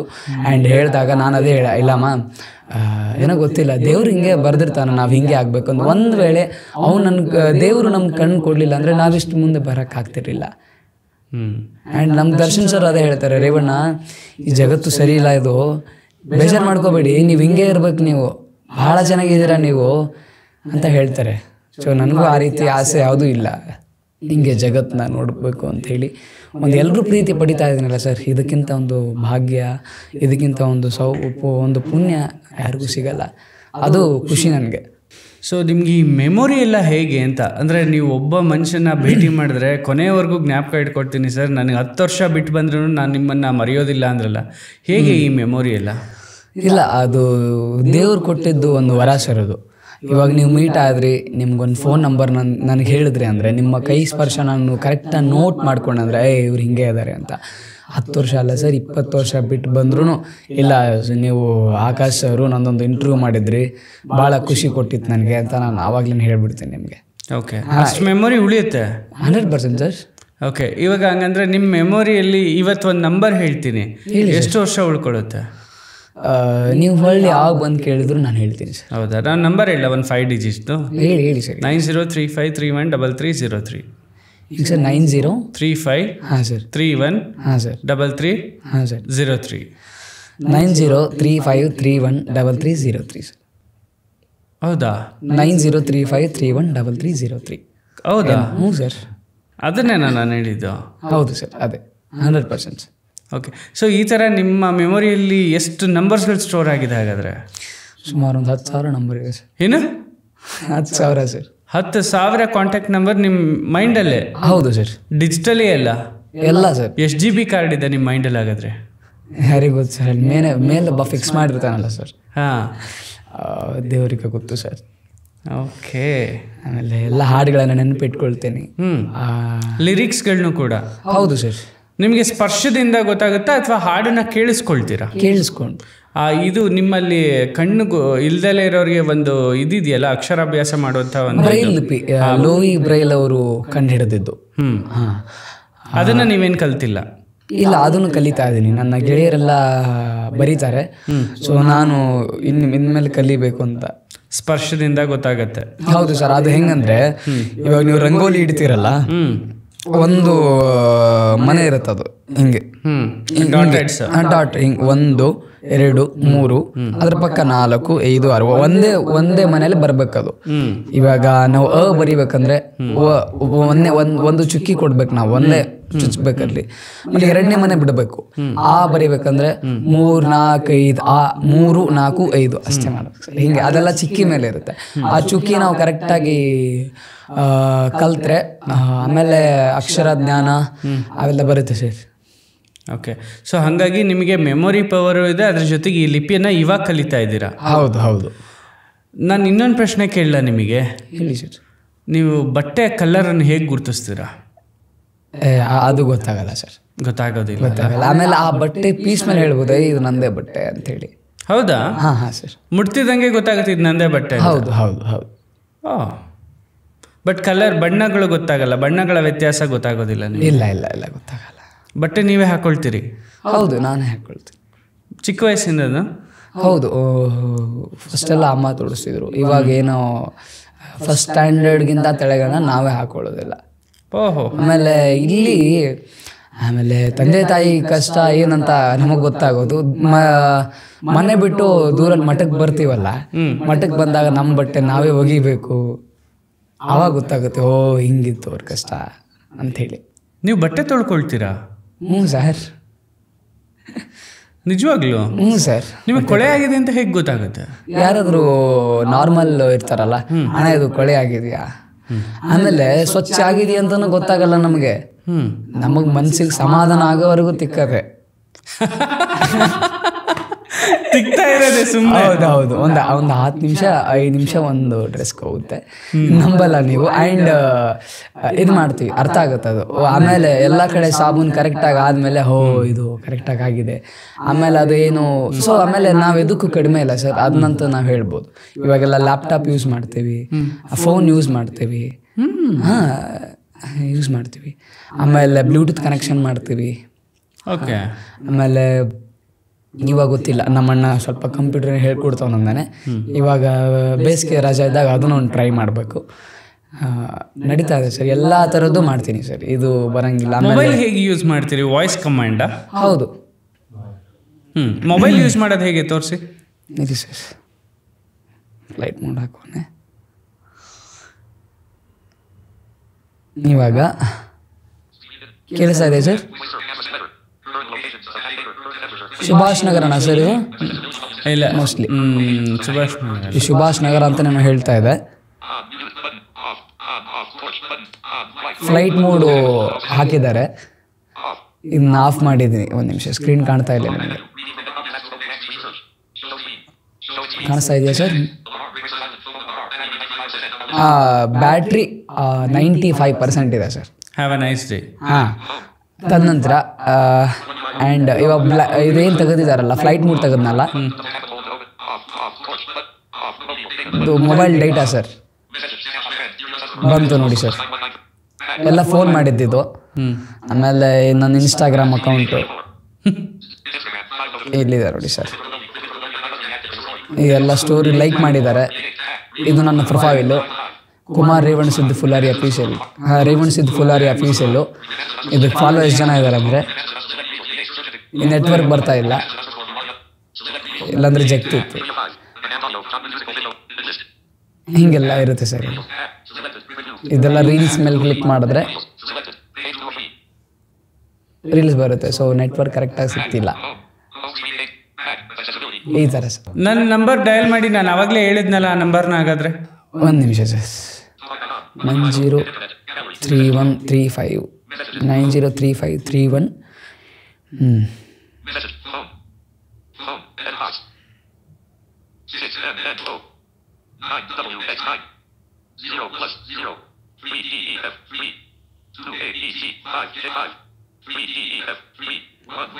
ಡಬಲ್ 555 ಅಲ್ಲ ಸರ್? 3303 903531 3303 03 ಬರುತ್ತೆ ನೋಡಿ ಸರ್. ಇವಾಗ ನೋಡಿ ಸರ್, 10 ನಂಬರ್ ಮೂಡಿದೆ. ಅದು ನಾವು ಕಂಡು ಹಿಡಿಬೇಕು ಅಂದರೆ ಉಲ್ಟಾ ತೋರಿಸಿ ನನ್ನ ಕಡೆಗೆ. ಮೂಡಿದೆ, ಇಲ್ಲಿ ಕೇಳ್ಬೋದು ಆಯಿತಾ. ಎಡಿಟ್ ಬಾಕ್ಸ್ ಅನ್ನ ಆಗ್ತದೆ, ಇಲ್ಲಿ ಕಾಲ್ ಇದೆ.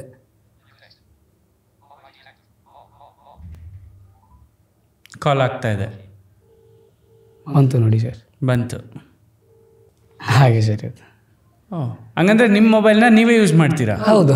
ನಂದು ಇನ್ಸ್ಟಾಗೆಲ್ಲ ನಮ್ಮಣ್ಣ ಹ್ಯಾಂಡಲ್ ಮಾಡ್ತಾರೆ. ನನಗೇನಾದರೂ ಅಪ್ಡೇಟ್ ಬೇಕಾದರೆ ನನಗೆ ಅವ್ರು ಲಿಂಕ್ ಕಳಿಸ್ತಾರೆ, ಅದ್ರ ಮೇಲೆ ನಾನು ಕ್ಲಿಕ್ ಮಾಡಿ ನೋಡಬೇಕು ಸರ್. ಓಕೆ. ಸೊ ಒಟ್ಟಿನಲ್ಲಿ ನಿಮಗೆ ಎಲ್ಲ ರಿಯಾಲಿಟಿ ಫೀಲ್ ಆಗತ್ತೆ. ಹೌದು. ಯಾರು ಏನು ಕಾಮೆಂಟ್ ಮಾಡಿದ್ರು, ಯಾರು ಏನು ನನ್ನ ಬಗ್ಗೆ ಹೇಳಿದ್ರು, ಯಾವ ವಿಡಿಯೋ ಬರ್ತದೆ. ಹೌದು ಸರ್. ಸೊ ಒಂದಷ್ಟು ಕತೆಗಳು ನೋಡೋದು ಯೂಟ್ಯೂಬಲ್ಲಿ ನಮ್ಮ ಥರನೇ. ಹೌದು, ಯೂಟ್ಯೂಬ್ ನೋಡ್ತೀವಿ, ಫೇಸ್ಬುಕ್ ನೋಡ್ತೀವಿ. ಆಮೇಲೆ ನಮ್ಮ ಸರಿಗಮಪಲ್ಲಿ ಏನು ಎಪಿಸೋಡ್ ನಡೀತಾ ಇದೆ ZEE5 ಅಲ್ಲಿ ಹೋಗಿ ಚೆಕ್ ಮಾಡ್ತೀವಿ. ಹಾಂ ಸರ್. ಗ್ರೇಟ್. ಎಲ್ಲ ದೇವ್ರು ಕೊಟ್ಟು ಬರ ಸರ್. ಅಲ್ಲಿ ದೇವ್ರು ಕೊಟ್ಟು ವರೇನೋ, ಆದರೆ ನಿಮ್ಮ ಬ್ರೈನಲ್ಲಿ ಇರುವಂತಹ ಸೆಲ್ಸು ಕೆಲಸ ಮಾಡಬೇಕಲ್ವಾ? ಹೌದು ಸರ್. ಕೆಲಸ ಮಾಡಿದ್ರೇ ದೇವ್ರು ಕೊಟ್ಟು ವರ ಅಂತ ಹೇಳೋದಕ್ಕೆ ಸಾಧ್ಯ. ನಿಮ್ಮ ಹಾಗೆ ಇರುವಂತಹ ಎಲ್ಲ ಅಂದರೂ ಕೂಡ ನಿಮ್ಮ ಹಾಗೆ ಆಗೋದಕ್ಕೆ ಸಾಧ್ಯ ಇಲ್ಲ ಅಲ್ಲ. ಪ್ರಯತ್ನ ಪಡಬೇಕು, ಹಾಗೆ ಆಗ್ತಾರೆ. ಆದರೆ ಆಗಲ್ಲ ಅಂತ ನಮ್ಮ ಕೈಯಲ್ಲಿ ಸುಮ್ಮನೆ ಕೂತ್ಕೊಂಡ್ರೆ, ಇವತ್ತು ನೀವು ಕೂಡ ಇಲ್ಲಿ ಬಂದು ಕೂತಿದ್ದೀರಾ, ಒಂದು ಸಾಧನೆಯ ಹಾದಿಯಲ್ಲಿ ಇದ್ದೀರಾ. ಒಂದು ಮಟ್ಟಕ್ಕೆ ಇವಾಗ ನೀವು ಎಲ್ರಿಗೂ ಜನರಿಗೆ ಚಿರಪರಿಚಿತ ವ್ಯಕ್ತಿ. ಹೌದು ರೇವಣಸಿದ್ಧ ಅಂದ್ರೆ ಅಲ್ವಾ? ಸೊ ಅದನ್ನ ತಂದು ಕೊಟ್ಟಿದ್ದು ನಿಮಗೆ ಆ ಕೀರ್ತಿಯನ್ನ ಜೀ ಕನ್ನಡ. ಹೌದು ಸರ್. ಅದಕ್ಕೆಷ್ಟು ನಾವು ಥ್ಯಾಂಕ್ಸ್ ಹೇಳಿದ್ರು ಕಡಿಮೆನೆ. ಆ್ಯಂಡ್ ಡೈರೆಕ್ಟರ್ಸ್, ಹಾಗೆ ಪ್ರೊಡ್ಯೂಸರು, ಆಮೇಲೆ ಸೊ ಹಾಗೆ ನಿಮಗೆ ಬಹಳ ಜನ ಅಂಧ ವಿದ್ಯಾರ್ಥಿಗಳು ಇವತ್ತು ನಿಮ್ಮನ್ನ ನೋಡಿ ನಿಮ್ಮ ಹಾಗೇನೆ ಅವರು ಕಲ್ತ್ರೆ ಅವರು ಈ ಸ್ಥಾನದಲ್ಲಿ ಬರ್ಲಿಕ್ಕೆ ಸಾಧ್ಯ ಇದೆ. 100% ಸರ್, 200%. ನಾಟ್ ಓನ್ಲಿ ಮ್ಯೂಸಿಕ್, ಯಾವುದೇ ಕ್ಷೇತ್ರದಲ್ಲಿ ಅವ್ರು ಇಷ್ಟಪಟ್ಟರು ಕೂಡ ಬರ್ಬೋದು ಸರ್. ಇವಾಗ ಸಂಗೀತ ಕ್ಷೇತ್ರದಲ್ಲಿ ಅಂತಲ್ಲ, ಏನೋ ಸೆಂಟ್ರಲ್ ಗೌರ್ಮೆಂಟಿಂದ ರೈಲ್ವೆ ಡಿಪಾರ್ಟ್ಮೆಂಟಲ್ಲಿ ಕೆಲಸ ಸಿಗುತ್ತೆ, ಆಮೇಲೆ ಕೋರ್ಟಲ್ಲಿ ಕೆಲಸ ಸಿಗುತ್ತೆ, ಆಮೇಲೆ ಚೆನ್ನಾಗಿ ಓದಿ ಚೆನ್ನಾಗಿ ಎಲ್ಲ ಜ್ಞಾಪಕ ಇಟ್ಕೊಂಡ್ರೆ 100% ಅಲ್ಲ 200% ಬಂದು ಈ ಕ್ಷೇತ್ರದಲ್ಲಿ, ಯಾವುದೇ ಕ್ಷೇತ್ರದಲ್ಲಾದರೂ ಬ್ಲೈಂಡ್ಸ್ ಇರ್ಬೋದು ಸರ್, ಪಕ್ಕ. ಓಕೆ. ಸೊ ನಿಮಗೆ ಮನೆ ಕಡೆ ಏನು ತೊಂದರೆ ಇಲ್ಲ? ಮನೆ ಕಡೆ ಏನೋ ಸಫಿಷಿಯೆಂಟ್ ಆಗಿದ್ದೀರಾ ನೀವು ಅಂದರೆ ಸರ್? ಅಂದರೆ ನಿಮ್ಮ ಮನೆ ಕಡೆಗೆ ತೊಂದರೆ ಏನಿಲ್ಲ? ಇಲ್ಲ ಸರ್, ಎಲ್ಲ ಬಡತನದಿಂದನೇ ಬಂದವನು. ಆಮೇಲೆ ಜೀ ಕನ್ನಡಕ್ಕೆ ಏನು ಹೋದ್ಮೇಲೆ ಎಲ್ಲ ತುಂಬ ಶೋಗಳೆಲ್ಲ ನಡೀತಾ ಇದೆ. ಮುಂಬೈ, ಪುಣೆ, ದಿಲ್ಲಿ, ಚೆನ್ನೈ ಎಲ್ಲ ಸ್ಟೇಟಲ್ಲಿ ಹೋಗಿ ಹಾಡ್ತಾ ಇದ್ದೀನಿ. ಆಮೇಲೆ ಕರ್ನಾಟಕದಲ್ಲಿರೋ ಎಲ್ಲ ಜಿಲ್ಲೆನೂ ಮುಗೀತು ಸರ್. ಕರ್ನಾಟಕ ಜನತೆ ತುಂಬ ಪ್ರೀತಿ ಕೊಟ್ಟು, ನೀನು ಬಾಳಯ್ಯ, ನೀನು ನಮ್ಮ ಮನೆ ಮಗ ಅಂತೇಳಿ ಎಲ್ಲ ಪ್ರೀತಿಯಿಂದ ಹಾರೈಸ್ತಾ ಇದ್ದಾರೆ, ಆಶೀರ್ವದಿಸ್ತಾ ಇದ್ದಾರೆ. ಒಂದು ಬಡತನದಿಂದ ಬಂದ ಹುಡುಗನ್ನ ಎಷ್ಟು ಪ್ರೀತಿಸ್ತಾ ಇದ್ದಾರೆ ಅಂದರೆ ಸರ್, ಇದಕ್ಕಿಂತ ಒಂದು ಸೌಭಾಗ್ಯ ಎಲ್ಲಿ ಇಲ್ಲ. ಭಾಳ ಖುಷಿ ಆಗ್ತದೆ ಸರ್. ಇವಾಗೆಲ್ಲ ಫ್ಯಾಮಿಲಿ ಕಡೆ ಏನೂ ಪ್ರಾಬ್ಲಮ್ ಇಲ್ಲ. ಪ್ರಾಬ್ಲಮ್ ಆದರೆ ನಮ್ಮ ದೊಡ್ಡಪ್ಪ ಇರ್ತಾರೆ, ಅಪ್ಪ ಇರ್ತಾರೆ, ಎಲ್ಲ ಅವ್ರವ್ರು ನೋಡ್ಕೊಂಡು. ಫೈನಾನ್ಷಿಯಲಿ ಏನೂ ಪ್ರಾಬ್ಲಮ್ ಇಲ್ಲ ನಿಮಗೆ? ಇಲ್ಲ ಸರ್, ಆ ಥರದ್ದೇನೂ ಇಲ್ಲ. ಅಪ್ಪ ಎಲ್ಲ ದುಡಿತಾರೆ. ಆಮೇಲೆ ಸಂಬಳ ಬಾರಿಸ್ಲಿಕ್ಕೆ ಹೋಗಿ ಒಂದು ದಿವಸಕ್ಕೆ ಈಗ ಬೇರೆ ಕಡೆ ಎಲ್ಲ ಹೋದರೆ 1000, 1500 ಹಂಗೆ ಕೊಡ್ತಾರೆ. ನಮ್ಮ ತಮ್ಮ ಇದು ನುಡಿಸ್ತಾನೆ, ಜಾಂಜ್ ತಾಳ ನುಡಿಸ್ತಾನೆ. ನಮ್ಮ ಅಪ್ಪನ ಜೊತೆ ನಮ್ಮ ತಮ್ಮ ನುಡಿಸ್ತಾನೆ. ನಮ್ಮ ತಮ್ಮ ನಮ್ಮ ಅಪ್ಪ ಹೋಗ್ತಾರೆ. ಅವ್ರು ಒಂದು ದಿವ್ಸಕ್ಕೆ ಹೋದರೆ 1000, 1500 ಬರ್ತದೆ. ಆಮೇಲೆ ನಡೀತಾ ಇರುತ್ತೆ ಸರ್, ಸುಮಾರು ನಡೀತಾ ಇರುತ್ತೆ. ಆಮೇಲೆ ಸೊ ಜೀವನಕ್ಕೆ ಏನು ತೊಂದರೆ ಇಲ್ಲ? ಇಲ್ಲ ಸರ್, ಹೂಗಾರಿಕೆ ಮಾಡ್ತೀವಿ ಸರ್ ನಾವು. ಹೂಗಾರಿಕೆ ಅಂದರೆ ಹಾರ ಕಟ್ಟೋದು ಸರ್, ಹಾರ, ದಂಡಿ ಕಟ್ಟೋದು, ಆಮೇಲೆ ಕೈಗುಚ್ಚ, ಆಮೇಲೆ ಕೈ ಕಟ್ಟು ಎಲ್ಲ. ಈಗ ಮದುವೆದು, ಎಂಗೇಜ್ಮೆಂಟು, ಸೀಮಂತ ಎಲ್ಲದರಲ್ಲಿ ನಮ್ಮೂರಲ್ಲಿ ನಮ್ಮ ಮನೆಯಿಂದನೇ ಹೋಗುತ್ತೆ ಸರ್. ನಮ್ದು ಆ್ಯಕ್ಚುಲಿ ನಮ್ಮ ದೊಡ್ಡ ತಾತ, ನಮ್ಮ ಚಿಕ್ಕ ತಾತ. ಹಿಂದಿ ರಿಯಾಲಿಟಿ ಶೋಗೆ ಹೋಗಿದ್ದೆ ಅಂದ್ರಲ್ಲ, ಸೋನು ಸೂದ್ನ ಮಾತಾಡ್ಸಿದ್ರ? ಹೌದು. ನನಗೆ ಅವ್ರ ಮೇಲೆ ತುಂಬ ಅಭಿಮಾನ. ದರ್ಶನ್ ಸರ್ ಅವ್ರ ಮೇಲೆ ಬಿಟ್ಟರೆ ನೆಕ್ಸ್ಟ್ ಅವರೇ. ಎಲ್ಲ ಹೀರೋಗಳನ್ನ ತುಂಬ ಇಷ್ಟಪಡ್ತೀನಿ, ಆದರೆ ಅಭಿಮಾನ ಅಂತ ಬಂದರೆ ಚಾಲೆಂಜಿಂಗ್ ಸ್ಟಾರ್ ದರ್ಶನ್ ಸರ್ ಮೇಲೆ. ಆಮೇಲೆ ಹಿಂದಿಯಲ್ಲಿ ಬಂದರೆ ನಮ್ಮ ಸೋನು ಸೂದ್ ಸರ್, ಅವ್ರ ಮೇಲೆ ಭಾಳ ಅಭಿಮಾನ. ಅವರು ಸಿನಿಮಾದಲ್ಲಿ ವಿಲನ್ ಆಗಿ ಮಾಡ್ತಾರೆ. ಆ ಮನುಷ್ಯ ರಿಯಲ್ ಹೀರೋ, ರಿಯಲ್ ಲೈಫಲ್ಲಿ ರಿಯಲ್ ಹೀರೋ. ಭಾಳ ಒಳ್ಳೆ ಮನುಷ್ಯರು ಸೋನು ಸೂದ್ ಸರು. ನನಗೆ ಅವ್ರು ಬರ್ತಿರೋ ದಿವಸ ಹೋಗಿ ಅವ್ರನ್ನ ವಿಶ್ ಮಾಡಿ ಅವ್ರಿಗೋಸ್ಕರ ಹಿಂದಿ ಹಾಡನ್ನ ಹಾಡಿ, ಆಮೇಲೆ ಅವ್ರು ಹೇಳಿದ್ದಾರೆ ಅವ್ರದ್ದು 2 ಸಾಂಗ್ ಇದೆ, ಅದು ಇನ್ನೂ ಡೇಟ್ ಆಗಿಲ್ಲ. ಮಧ್ಯ ಪ್ರದೇಶದಲ್ಲಿ ಡೈರೆಕ್ಟರ್ ಇದ್ದಾರೆ, ಅಲ್ಲಿ ಹೋಗಿ ಹಾಡ್ತಾಯಿದ್ದೀನಿ ಸರ್. ಅವ್ರ ಸಿನಿಮಾಕ್ಕೆ 1-2 ಹಾಡುಗಳನ್ನು ಹಾಡಬೇಕು ನೀನು ಜಲ್ದಿ ಹಿಂಗೆ ಹೇಳಿದ್ದಾರೆ ಹಿಂದಿಯಲ್ಲಿ. ನಡೀತಾ ಇದೆ ಸರ್, ಅವ್ರ ಸಿನಿಮಾಕ್ಕೂ ಹಾಡ್ತಾ ಇದ್ದೀನಿ. ನೆಕ್ಸ್ಟು ನೋಡೋಣ ಸರ್. ಮೊನ್ನೆ ದರ್ಶನ್ ಸರ್ದೇನು ರೀಸೆಂಟಾಗಿ ಕಾಟೇರ ಬಂತಲ್ಲ sir, Kaatera main pre release event ಇರುತ್ತಲ್ಲ ಸರ್, ಪ್ರೀ ರಿಲೀಸ್ ಇವೆಂಟ್ ಇತ್ತಲ್ಲ, ಅದರಲ್ಲಿ ನಾನು ಹೋಗಿ ಹಾಡಿದ್ದೆ ಸರ್. ನನ್ನೆದೆ ಬಾನಲಿ ರೆಕ್ಕೆಯ ತೆರೆಯೋ ಬಣ್ಣದ ಹಕ್ಕಿಗಳೇ, ನನ್ನ ಕಥೆಯ ಕೇಳಲು ನಿಮ್ಮಯ ರೆಕ್ಕೆಯ ತಾನೇ ಮುಚ್ಚುವುದು, ಕಲಕಲ ನಗುವಲಿ ಕಚಗುಳಿರಿಸೋ ಚಿಮ್ಮುವ ನೀರಲೇ, ನನ್ನ ಸ್ಥಿತಿಯ ಕೇಳಲು ನಿಮ್ಮಯ ಸಡಗರ ಮೌನವ ತಾಳುವುದು, ನಿಮ್ಮಯ ಹಾಗೆ ರೆಕ್ಕೆಯ ಪಡೆಯಲು ಆಸೆಯ ದಿನ ಕಳೆವೆ, ರೆಕ್ಕೆಗಳಿರದೆ ಬಾನಿಗೆ ಹಾರಿ ಮರಳಿ ತೆಳಗಿಳಿದೆ. ಒಂದು ಹಾಡು ಸಾಲದು ಮನಸ್ಸು ಬಿಚ್ಚಲು ಹೃದಯ ತಾಳದು ನೀ ಕೇಳು. ಬಣ್ಣದೆ ಬಾನಲಿ ರೆಕ್ಕೆಯ ತೆರೆಯೋ ಬಣ್ಣದ ಹಕ್ಕಿಗಳೇ ನನ್ನ ಕಥೆಯ ಕೇಳಲು ನಿಮ್ಮಯ ರೆಕ್ಕೆಯು ತಾನೇ ಮುಚ್ಚುವುದು. ಈ ಹಾಡು ಹಾಡಿದಾಗ ಒಂದು ಬೇರೆ ಲೆವೆಲ್ ಫೀಲ್ ಸರ್ ನನಗೆ. ಆ್ಯಂಡ್ ಅವರು ಸಿನಿಮಾ ಮಾಡುವಾಗ ಈಗಿನ ಕಣ್ಣು ನಾವು ಹಿಂಗೆ ಮುಚ್ತಿರ್ತೀವಿ, ನಮಗದು ಮುಚ್ಚಿದ್ರು ಕಾಣಲ್ಲ, ತೆಗೆದ್ರೂ ಕಾಣಲ್ಲ. ಆ್ಯಂಡ್ ಅವರು ಹಿಂಗೆ ಕ್ಲೋಸ್ ಮಾಡಿನೇ ಮಾಡ್ಬೇಕು ಸಿನಿಮಾ. ಆ ಸಿನಿಮಾದಿಂದ ನಾನು ಫ್ಯಾನ್ ಆದವನು. ಆ ಸಿನಿಮಾದಿಂದ ಆಮೇಲೆ ಅವರು ಬಡವರಿಗೆಲ್ಲ ಸಹಾಯ ಮಾಡ್ತಿರೋದು ನೋಡಿ ಫ್ಯಾನ್ ಆದವನು ನಾನು. ಆ ಫ್ರೀ ರಿಲೀಸ್ ಈವೆಂಟಲ್ಲಿ ನನ್ನನ್ನು ಒಂದು ಮೇರು ನಟರ ಜೊತೆ ಕೆಲಸ ಮಾಡಲಿಕ್ಕೆ ಒಂದು ಅವಕಾಶ ಸಿಕ್ಕಿದ್ದು. ಹಾಗೆ ಅಲ್ಲಿ ಲೆಜೆಂಡ್ ಮ್ಯೂಸಿಕ್ ಡೈರೆಕ್ಟರ್ ನಮ್ಮ ಪ್ರೀತಿಯ ವಿ ಹರಿಕೃಷ್ಣನ್ ಸರ್ ಇದ್ದರು, ಆಮೇಲೆ ಧನ್ವೀರಣ್ಣ ಇದ್ದರು, ಚಿಕ್ಕಣ್ಣ ಸರ್ ಅವರಿದ್ದರು, ವಿನೋದ್ ಪ್ರಭಾಕರ್ ಸರ್ ಇದ್ದರು, ಆಮೇಲೆ ರಾಕ್ಲೈನ್ ವೆಂಕಟೇಶ್ ಸರ್ ಇದ್ದರು, ಆಮೇಲೆ ನಮ್ಮ ಧರ್ಮ ಕೀರ್ತಿರಾಜಣ್ಣ ಇದ್ದರು. ಎಲ್ಲ ದೊಡ್ಡ ದೊಡ್ಡ ಲೆಜೆಂಡ್ ಎಲ್ಲ ಇದ್ದರು. ಅಂಥವ್ರ ಜೊತೆ ನಿಂತ್ಕೊಂಡು ಫೋಟೋ ತೊಗೊಳ್ಳೋದು, ಅವ್ರ ಮುಂದೆ ನಾವು ಹಾಡೋದು. ಆ್ಯಂಡ್ ಆ ಒಂದು ಅವಕಾಶ ನನಗೆ Darshan sir team and Govind Raju sir ಆಮೇಲೆ ನಾಗರಾಜ್ ಸರ್ ಅವರು ಒಂದು ಅವಕಾಶ ಕೊಟ್ಟಿದ್ದಾರೆ ಆ ಸಿನಿಮಾಗೆ, ಆ ಒಂದು ಪ್ರೀ ರಿಲೀಸ್ ಇವೆಂಟ್ ಹಾಡಲಿಕ್ಕೆ. ಆಮೇಲೆ ಸ್ಪೆಷಲ್ ಥ್ಯಾಂಕ್ಸ್ ಅಲ್ಲಿರುವಂಥ ಎಲ್ಲ ಕಾಟೇರ ತಂಡಕ್ಕೆ ನಾನು ಹೇಳಲಿಕ್ಕೆ ಇಷ್ಟಪಡ್ತೀನಿ ಸರ್. ರೇವಣ್ ಸಿದ್ಧ, ಹಾಂ ಸರ್. ಅವತ್ತು ನೀವು ಏನೂ ಇಲ್ಲ, ಝೀರೋ. ಹಾಂ ಹೌದು ಸರ್. ಓಕೆನಾ? ಹಾಂ ಸರ್. ಇವತ್ತು ನಿಮ್ಮನ್ನು ಒಂದಷ್ಟು ಹಣ ಕೊಟ್ಟು ನಮ್ಮ ಕಾರ್ಯಕ್ರಮಕ್ಕೆ ಬನ್ನಿ ಅಂತಹ ಕರೆಯುವಂತಹ ಒಂದು ಸ್ಥಿತಿಗೆ ಬಂದಿದ್ದೀರಾ. ಹೇಗೆ ಅನಿಸುತ್ತೆ ಜೀವನ, ಲೈಫ್? ತುಂಬ ಚೆನ್ನಾಗಿದೆ ಸರ್. ಕನಸಲ್ಲೂ ಅಂದ್ಕೊಂಡಿರಲಿಲ್ಲ ನಾವು ಇಷ್ಟೊಂದು ಬೆಳಿತೀವಿ ಅಂತ. ಬಂದೊಂದು ಹಠ ಇತ್ತು, ನಾನು ಚೆನ್ನಾಗಿ ಬೆಳಿಬೇಕು, ನಮ್ಮ ಮನೆತನ ಚೆನ್ನಾಗಿ ಮೇಲೆ ಇನ್ನೂ ಎತ್ತರಕ್ಕೆ ಏರಿಸ್ಬೇಕು ಅಂಥೇಳಿ. ನಮ್ಮ ದೊಡ್ಡಪ್ಪ ನಮ್ಮ ಮನೆತನ ಹೆಂಗೆ, ನಮ್ಮ ಊರಲ್ಲಿ ಶರಣಪ್ಪ ಫುಲಾರಿ ಅಂದರೆ 6 ವರ್ಷದ ಮಗುವಿಂದ ದೊಡ್ಡವರು ಹಿಡಿದು ಹೇಳ್ತಾರೆ ಇಲ್ಲೇ ಅವ್ರ ಮನೆ ಅಂತೇಳಿ. ಹಾಗೆ ರೇವಣ್ಣ ಅಂತ ಅಂದರೆ ಅವನ ಮನೆ ಇಲ್ಲೇ ಇದೆ, ಅವನು ನಮ್ಮೂರು ಅವನು ಅಂತ ಹೇಳ್ಕೊಳ್ಳೋಕ್ಕೆ ಒಂದು ಹೆಮ್ಮೆ ಇರಬೇಕು ಅಂಥೇಳಿ ನಂದೊಂದು ಛಲ ಇತ್ತು ಸರ್. ಹಿಂಗೆ ಮಾಡಬೇಕು, ಹಿಂಗೆ ಬೆಳಿಬೇಕು ಅಂಥೇಳಿ. ಹಾಗೆ ಬೆಳೆದಿದ್ದೀನಿ. ತುಂಬ ಶೋ ಮಾಡ್ತಾಯಿದ್ದೀನಿ ಸರ್. ಒಂದು ಬೇರೆ ಬೇರೆ ಮೂವಿಗೆಲ್ಲ ಹಾಡ್ತಾಯಿದ್ದೀನಿ. ಭಾಳ ಖುಷಿ ಇದೆ ಸರ್. ಲೈಫ್ ತುಂಬ ಚೆನ್ನಾಗಿ ಹೋಗ್ತಾ ಇದೆ. ತಿಂಗಳಲ್ಲಿ ಎಷ್ಟು ದಿನ ಫ್ರೀ ಇರ್ತೀರಾ ಸರ್? ಒಂದು ತಿಂಗಳಲ್ಲಿ ಒಂದು 8-10 ಶೋ ಆಗುತ್ತೆ. ನಾನು ಕಲಿಕೆ ಕಡೆ ಜಾಸ್ತಿ ಇದ್ದೀನಿ ಸರ್. ಇನ್ನೂ ಸ್ವಲ್ಪ ಕಲಿಯೋದಿದೆ ನಂದು. ಸೀನಿಯರು, ವಿದ್ವತ್ ಪೂರ್ವ, ಅಂತಿಮ, ಇವಾಗ ಎಕ್ಸಾಮ್ ಬರ್ತಾ ಇದೆ.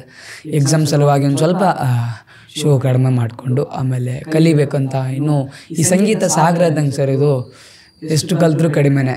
ಆಮೇಲೆ ಇನ್ನೊಂದು ಹೇಳಬೇಕಾಗಿದ್ದು, ನನಗೆ ತಬಲಾ ಕಲಿಸಿದ ಗುರುಗಳು ಬಸವಂತರಾಯ್ ವಂದಲಿ ಗುರುಗಳಂತ ಹೇಳಿ. ಅವರು ಗದಗ ಆಶ್ರಮದಲ್ಲೇ ಕಲಿತು ಬಂದಿರುವಂಥ ಗುರುಗಳು. ಅವರು ನನ್ನನ್ನು ಬಹಳ ಪ್ರೀತಿಯಿಂದ ಶಿಷ್ಯ ಅಂತ ಒಪ್ಕೊಂಡು ತಬಲಾ ಅವರಲ್ಲಿರುವಂಥ ಎಲ್ಲ ವಿದ್ಯಾನ ನನಗೆ ಧಾರೆ ಎರೆದು ಭಾಳ ಅದ್ಭುತವಾದ, ಇವಾಗ ನಾನು ತಬಲಾ ನುಡಿಸ್ದಾಗ ತುಂಬ ಚೆನ್ನಾಗಿ ನುಡಿಸ್ತಾನೆ ಅಂತ ಏನಾದರೂ ಬರ್ತಾ ಇದ್ರೆ ಅದು ನಮ್ಮ ಬಸವಂತರಾಯ್ ವಂದಲಿ ಗುರುಗಳವರ ಆಶೀರ್ವಾದ. ಈಗ ನಿಮಗೆ ಸರಿಗಮಪ ರಿಯಾಲಿಟಿ ಶೋ ಅಲ್ಲಿ ಒಂದೊಂದು ರೌಂಡಲ್ಲಿ ಒಂದೊಂದು ಥರ ಕಾಂಪಿಟೇಷನ್ಸ್ ಇಟ್ರಲ್ಲ, ನನಗೆ ನೀವು 3-4 ವೇರಿಯೇಷನ್ಸ್ನ ತೋರಿಸಿದ್ರಿ. ಅದನ್ನು ಹೊರತುಪಡಿಸಿ ಇನ್ನೂ ಎಷ್ಟು ದಾಟಿಯಲ್ಲಿ ನೀವು ಹಾಡ್ತೀರಾ ಸರ್? ನಾನು ಎಲ್ಲ ಜಾನರ್ ಹಾಡ್ತೀನಿ ಸರ್. ಯಾವ ಜಾನರ್? ಈಗ ಒಂದೊಂದೇ ಜಾನರ್ ನಮ್ಮ ವೀಕ್ಷಕರಿಗೆ ಒಂದು ಡೆಮೋ ಕೊಡಿ. ಈ ವಿಡಿಯೋ ನೋಡೋಂಥ ಎಷ್ಟೋ ಮ್ಯೂಸಿಕ್ ಡೈರೆಕ್ಟರ್ಸ್ಗಳಿಗೆ ಬಹುಶಃ ನೀವು ತಲುಪಿರ್ಲಿಕ್ಕಿಲ್ಲ, ಅಂಥವ್ರು ನೋಡ್ಬೋದು. ಇವಾಗ ನನ್ನನ್ನು ಎಲ್ಲರಿಗೂ ಗೊತ್ತು ಅಂತ ನಾನು ಹೇಳ್ಕೊಳಕ್ಕಾಗಲ್ಲ. ನನ್ನ ನೋಡ್ದಲ್ಲೇ ಇರೋರು ಸುಮಾರು ಜನ ಇರ್ಬೋದು. ಇವಾಗ ನಿಮ್ಮ ಫ್ಯಾಮಿಲಿಯವರೇ ಒಂದಷ್ಟು ಜನ ಬಂದಿದ್ದಾರೆ ಇಲ್ಲಿ, ಅವ್ರಿಗೂ ನಾನು ಯಾರು ಅಂತ ಗೊತ್ತಿರಲ್ಲ. ನಾನು ನೋಡ್ದವ್ರಿಗಷ್ಟೇ ಗೊತ್ತಿರತ್ತೆ ನಾನು ಯಾರು ಅಂತ, ಅಲ್ವಾ? ಸೊ ಹಾಗೆ ನೀವು ಅಷ್ಟೇ ಎಲ್ಲರಿಗೂ ಗೊತ್ತಿರ್ತೀರಾ ಅನ್ನೋ ಒಂದು ಇದ್ರಲ್ಲ. ಸೊ ಅದನ್ನು ಹೊರತುಪಡಿಸಿ ಕೂಡ ನಿಮ್ಮನ್ನು ಯಾರು ನೋಡಿಲ್ವೋ ಅಂಥವ್ರಿಗೂ ಕೂಡ ರೇವಣ್ ಸಿದ್ದನ ಟ್ಯಾಲೆಂಟ್ ಏನು ಅನ್ನೋದು ಇವತ್ತು ಗೊತ್ತಾಗತ್ತೆ. ಅದೇ ಸರ್, ಭಕ್ತಿಗೀತೆ ಬಂದರೆ ನನಗೆ ಬೆಳಕು ಕೊಟ್ಟಂಥ ಒಂದು ಹಾಡು, ಯಾವ ಜನ್ಮದ ಪುಣ್ಯವೇನೋ ಪುಟ್ಟರಾಜ ಗುರು ದೊರೆತಾನ ಕತ್ತಲಲ್ಲಿ ಕುಳಿತ ನಮಗೆ ಬೆಳಕಿನಡಿಗೆ ತಂದಾನ. ಈ ಥರ ಸರ್. ಮೆಲೋಡಿ ಬಂದರೆ ನಿನ್ನಿಂದಲೇ ನಿನ್ನಿಂದಲೇ ಕನಸೊಂದು ಶುರುವಾಗಿದೆ, ನಿನ್ನಿಂದಲೇ ನಿನ್ನಿಂದಲೇ ಮನಸ್ಸೆಂದು ಕುಣಿದಾಡಿದೆ. ಈ ಎದೆಯಲ್ಲಿ ಸಿಹಿಯಾದ ಕೋಲಾಹಲ ನನ್ನೆದುರಲ್ಲೇ ನೀಗೆ ಬಂದಾಗಲೇ. ಈ ಥರ ಒಂದು ಫಾಸ್ಟ್ ಬೀಟ್ ಬಂದರೆ ರಾಮನ ಹಾಡಿರೋ ರಾಮ ಬರುವನು, ಅವನ ಹಿಂದೆ ಹನುಮನು ಇದ್ದೇ ಇರುವನು, ವಿಶ್ವರೂಪಿ ವಿಶ್ವರಾಪಿ ರಾಮಚಂದ್ರನು, ವಿಶ್ವಕ್ಕೆಲ್ಲ ಮಾದರಿ ಶ್ರೀರಾಮನು. ವೇದ ವೇದಾಂತ ಓಂಕಾರ ರಾಮ ರಾಮ ಎಲ್ಲೆಲ್ಲೂ ಸಂಚಾರ, ಹಾಡೋ ಹಾಡೋ ಜೈಕಾರ, ಜೈ ಶ್ರೀರಾಮ ರಾಮ ರಾಮ ರಾಮ ರಾಮ ರಾಮ ರಾಮ, ಜೈ ಶ್ರೀರಾಮ ರಾಮ ರಾಮ ರಾಮ ರಾಮ ರಾಮ ರಾಮ. ಈ ಥರ ಚೆನ್ನಾದ್ರೆ ರೊಮ್ಯಾಂಟಿಕ್ ಬಂದರೆ ಆ ಸೂರ್ಯ ಚಂದ್ರ ಸಾಕ್ಷಿ ತಂಗಾಳಿ ಸಾಕ್ಷಿಯೂ ಎಂದೆಂದು ಬಿಡದ ಬೆಸುಗೆ ಈ ನಮ್ಮ ಪ್ರೀತಿಯು. ನಿನ್ನನ್ನು ಕಂಡ ಕಣ್ಣು ಬೇರೇನು ನೋಡದಿನ್ನು, ನಿನ್ನನ್ನು ಕಂಡ ಕಣ್ಣು ಬೇರೇನು ನೋಡದಿನ್ನು, ನಿನಗಾಗಿ ಬಾಳುವೆ ಎಂದು ನಾನು ಚಿನ್ನದ ಮಲ್ಲಿಗೆ ಹೂವೆ, ಬಿಡುನೆ ಬೆಂಕವ ಚೆಲುವೆ, ಚಿನ್ನದ ಮಲ್ಲಿಗೆ ಹೂವೆ, ಬಿಡುನೆ ಬೆಂಕವ ಚೆಲುವೆ. ನಿನ್ನ ಓಲವು ಬೇಕೆಂದು ಬಳಿಗೆ ಬಂದಾಗ ಚೆಲವು ನನ್ನಲ್ಲಿ ಏಕೆ.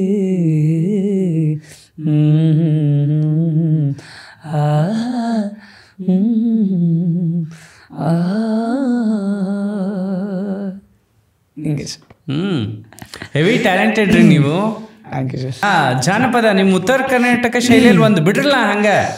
ಉತ್ತರ ಕರ್ನಾಟಕ ಸ್ಟೈಲಲ್ಲಿ ಹಾಡಬೇಕಾದ್ರೆ UK ಸ್ಟೈಲಲ್ಲಿ ಹಾಡ್ರಲ್ಲ ಒಂದು ಸಾಂಗ್ ಹಾಡು ಸರ್.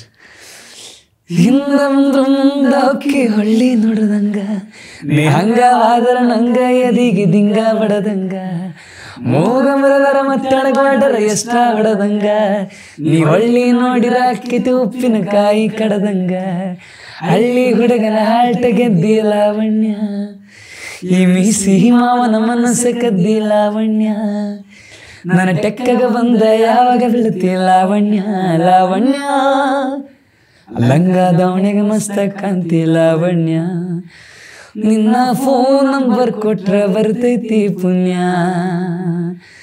ಚಾಚಿನು ಮರಿ ತಿನ್ನಕ ಕರೆದರು ಆಚನ್ಯ, ಏ ಚಾಚಿನು ಮರಿ ತಿನ್ನಕ ಕರೆದರು ಆಚನ್ಯ, ನೀ ಬಂದಿ ಅಂತ ಓಡಿ ಬನ್ನಿ ಲಾವಣ್ಯ, ಲಾವಣ್ಯ ಪ್ರೀತಿ ಪ್ರೇಮ ಮಾಡುನು ಬಾರ ಲಾವಣ್ಯ, ಪ್ರೀತಿ ಪ್ರೇಮ ಮಾಡುನು ಬಾರ ಲಾವಣ್ಯ, ನೀ ಕುಂತ ತಿನ್ನುವ ತದ್ದುಡದ ಇಟ್ಟನ ಲಾವಣ್ಯ, ಲಾವಣ್ಯ.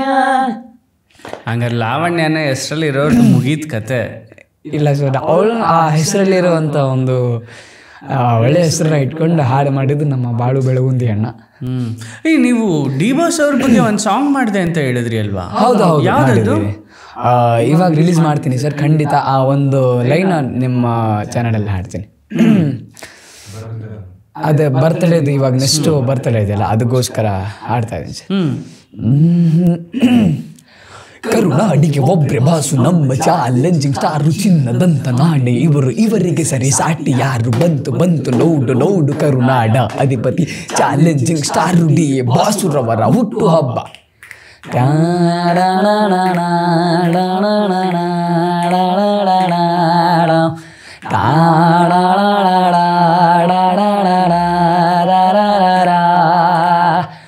ಮೆಜೆಸ್ಟಿಕ್ಕನಾಗಿ ಫೀಲ್ಡಿಗಿಳಿದ, ಧೂವನಾಗಿ ದಾನ ಧರ್ಮ ಮಾಡಿದ, ಅಭಿಮಾನಿಗಳಿಗೆ ಪ್ರೀತಿ ಹಂಚಿದ, ಎದೆಲಿಟ್ಟು ಪೂಜೆ ಮಾಡಿದ. ಕಾಟೇರನಾಗಿ ಜನಮನ ಗೆದ್ದ, ಕನ್ನಡಕ್ಕೆ ಇವನು ಯೋಧನಾದ. ಕನ್ನಡ ಉಳಿಸಿ ಬೆಳೆಸಿರಿ ಅಂದ, ನಮ್ಮ ಕರುನಾಡ ಕಂದ. ದೇಶಕ್ಕೆ ಕ್ರಾಂತಿ ನೀನಾದೆ, ಅಭಿಮಾನಿಗಳ ಪಾಲಿಗೆ ದೇವರಾದೆ. ಕರುನಾಡ ಅಧಿಪತಿ, ನಮ್ಮೆಲ್ಲರ ಭೂಪತಿ, ನಮ್ಮ ಭೂಮಿ ಪುತ್ರನು ನೀನೇ. ಬಡವರ ಐರಾವತ, ಸರ್ವರಿಗೆ ಶರಣಾಗುತ್ತ, ಬೆಳೆದ ನೀ ಅದ್ಭುತ. ಕರುನಾಡ ಅಧಿಪತಿ ಡಿ ಬಾಸು ಹುಟ್ಟು ಹಬ್ಬ. ಭೂಮಿ ತೂಕದ ಮನುಷ್ಯ ಇರಲಿ ಹರುಷ, ಬದುಕಿ 100 ವರ್ಷ. Wish you happy birthday D boss. ಒಳ್ಳೆ ಎನರ್ಜಿ ಇದೆ ಅಲ್ಲ ಈ ಸಾಂಗಲ್ಲಿ. ನಾನು ಎಷ್ಟೋ ಜನರ ಸಾಂಗ್ ಕೇಳಿದ್ದೀನಿ. ದರ್ಶನ್ ಹುಟ್ಟುಹಬ್ಬ ಅಂತ ಅಂದರೆ ಏನಿಲ್ಲ ಅಂದರೆ ನಿಮ್ಮ ಥರ ಇನ್ಸ್ಪಿರೇಷನ್ ಆಗಿರೋ ಒಂದು 10-20 ಜನ ಮ್ಯೂಸಿಷಿಯನ್ಸ್ಗಳು, ಸಿಂಗರ್ಸ್ಗಳು ಸಾಂಗ್ ಮಾಡೇ ಮಾಡ್ತಾರೆ. ಬಟ್ ಈ ಸಾಂಗು, ಈ ಜೋಶು ನಾನು ನೋಡೇ ಇರಲಿಲ್ಲ. ಆ್ಯಂಡ್ ನಾನು ಈ ಸ್ಟ್ಯಾಮಿನಾ ಇದೆಯಲ್ಲ ನಿಮ್ಮ ಬೇಸಲ್ಲಿ ಕೇಳ್ತಾ ಇದ್ರೆ ನಿಜವಾಗ್ಲೂ ಈ ಸಾಂಗ್ ಒಳ್ಳೆ ಹಿಟ್ ಕೊಡುತ್ತೆ ನಿಮ್ಮ ಕೆರಿಯರಲ್ಲಿ. ಇಲ್ಲ, ತುಂಬ ಚೆನ್ನಾಗಿದೆ. ರೈಮಿಂಗ್ ವರ್ಡ್ಸ್ ಎಲ್ಲ ಚೆನ್ನಾಗಿ ಸೇರ್ಕೊಂಡಿದೆ, ಅದು ಪ್ರಾಸಬದ್ಧವಾಗಿದೆ.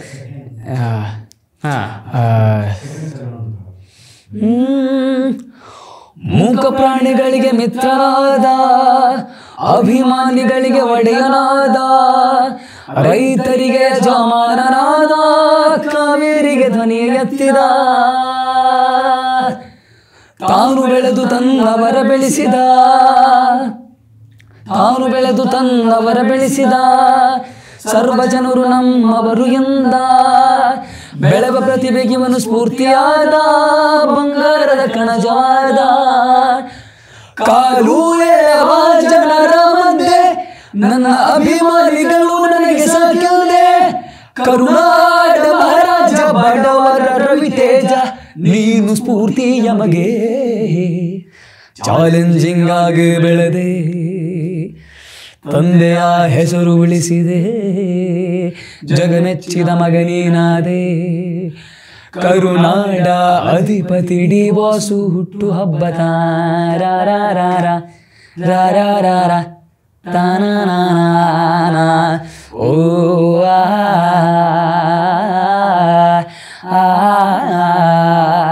ಈ ಥರ. ಎಷ್ಟು ನಿಮಿಷ ಡ್ಯೂರೇಷನ್ ಮಾಡಿದ್ದೀರಾ? ಈ ಒಂದು 3 ನಿಮಿಷ ಆಗ್ಬೋದು ಸರ್. 2:50 ಅಥವಾ 3 ನಿಮಿಷದಲ್ಲಿ ಮುಗಿಯುತ್ತೆ. ಓಕೆ. ಲಿರಿಕ್ಸು ನಿಮ್ಮದೇ, ಕಂಪೋಸಿಷನ್ನು ನಿಮ್ಮದೇ? ಇಲ್ಲ ಸರ್, ಲಿರಿಕ್ಸ್ ನಂದು. ಕಂಪೋಸಿಷನ್ ಬಂದು ವಿ ಹರಿಕೃಷ್ಣ ಗುರುಗಳದು. ಕಾಟೇರ ಸಿನಿಮಾದ ಒಂದು ಟೈಟಲ್ಲು ಏನಿದೆಯಾ ಸರ್, ಅದ್ರ ಮೇಲೆ ಬರ್ತಿದ್ದು. ನನಗೆ ಆ ಸಿನಿಮಾ ನನಗೆ ಹೆಂಗಂದ್ರೆ ಸರ್, ಒಂದು ಹಾಡು ಬಂತು ಅಂದರೆ ಒಂದು ಅದ್ರ ಸೊಗಡ ಮೇಲೆ ಒಂದು ಬರ್ದ್ಬಿಡು ಅಂತ. ನಾನು ಕೂತಲ್ಲೇ ಲಿರಿಕ್ಸ್ ಬರ್ದ್ಬಿಡ್ತೀವಿ ಸರ್. ಅಯ್ಯಪ್ಪ. ಹೌದು. ಇವಾಗ ಏನಾದರೂ ಒಂದು ಟ್ಯೂನ್ ಕೊಟ್ಟರೆ ಅದರಲ್ಲೂ ನಾವು ಲಿರಿಕ್ಸ್ ಬರಿಬೋದು ಸರ್. ಹೌದಾ? ಹೌದು ಸರ್. ನಮ್ಮ ಬಗ್ಗೆ ಏನಾದರೂ ಬರೀರಿ ಹಂಗಾರೆ ನೋಡಿ. ಟ್ಯೂನ್ ನೀವು ನಿಮ್ಗೆ ಇಷ್ಟವಾದಂಥ ಒಂದು ಟ್ಯೂನ್ ಹೇಳಿ ಸರ್. ಸಾಧನೆ ತೋರಿದ ನಿಮಗೆಲ್ಲ ಸಾವಿರ ಚಪ್ಪಾಳೆ. ಸರ್ ಇದು ಚಾನಲ್ ಹೆಸರು ಏನು ನಿಮ್ಮದು? ಕನ್ನಡ ಪಾಡ್ಕಾಸ್ಟ್. ಕರ್ನಾಟಕದಲ್ಲಿ ನಂಬರ್ 1 ಕರ್ನಾಟಕ ಪಾಡ್ಕಾಸ್ಟ್ ಚಾನಲ್ಲದ ನಾಯಕರು ನಮ್ಮ ಆಕಾಶ ಸರು. ಬೆಳಿಬೇಕು ಇನ್ನು ಎತ್ತರಕ್ಕೆ ಬೆಳಿಬೇಕು, ಕರಿಬೇಕು ನಮ್ಮಂಥವ್ರನ್ನ ಇವರು ಕರಿಬೇಕು. ನಮ್ಮ ಭಾರತ ದೇಶಕ್ಕೆ ಒಳ್ಳೆ ಕೊಡುಗೆ ಕೊಡಬೇಕು. ಇನ್ನು ಎತ್ತರಕ್ಕೆ ಬೆಳೆದು ನೀವು ಒಳ್ಳೆ ಹೆಸರನ್ನು ಮಾಡಬೇಕು. ಎಲ್ಲ ಜನರಿಗೆ ಕರೆದು ಒಂದು ಚಾನ್ಸು ಕೊಡಬೇಕು. ನಿಮ್ಮ ಚಾನಲಲ್ಲಿ ಇಂಟರ್ವ್ಯೂ ಮಾಡಿ ಜನತೆಗೆ ಪರಿಚಯಿಸಿ ಕೊಡಬೇಕು. ಬೆಳಿಬೇಕು ಬೆಳಿಬೇಕು ಇನ್ನು ಎತ್ತಕ್ಕೆ ಬೆಳಿಬೇಕು, ಕರಿಬೇಕು ಕರಿಬೇಕು ನಮ್ಮಂಥವ್ರನ್ನ ನೀವು ಕರಿಬೇಕು. ಚೆನ್ನಾಗಿದೆ ಸರ್. ಇನ್ಕ್ರೆಡಿಬಲ್ ಟ್ಯಾಲೆಂಟ್ ರೀ ನಿಮ್ಮದು. ಏನು ಟೈಟ್ಲ್ ಕೊಡಲಿ ನಿಮಗೆ ನನ್ನ ತಮ್ಮನೇಲಲ್ಲಿ ಅಂತ ನಾನು ಯೋಚನೆ ಮಾಡ್ತಾ ಇದ್ದೀನಿ.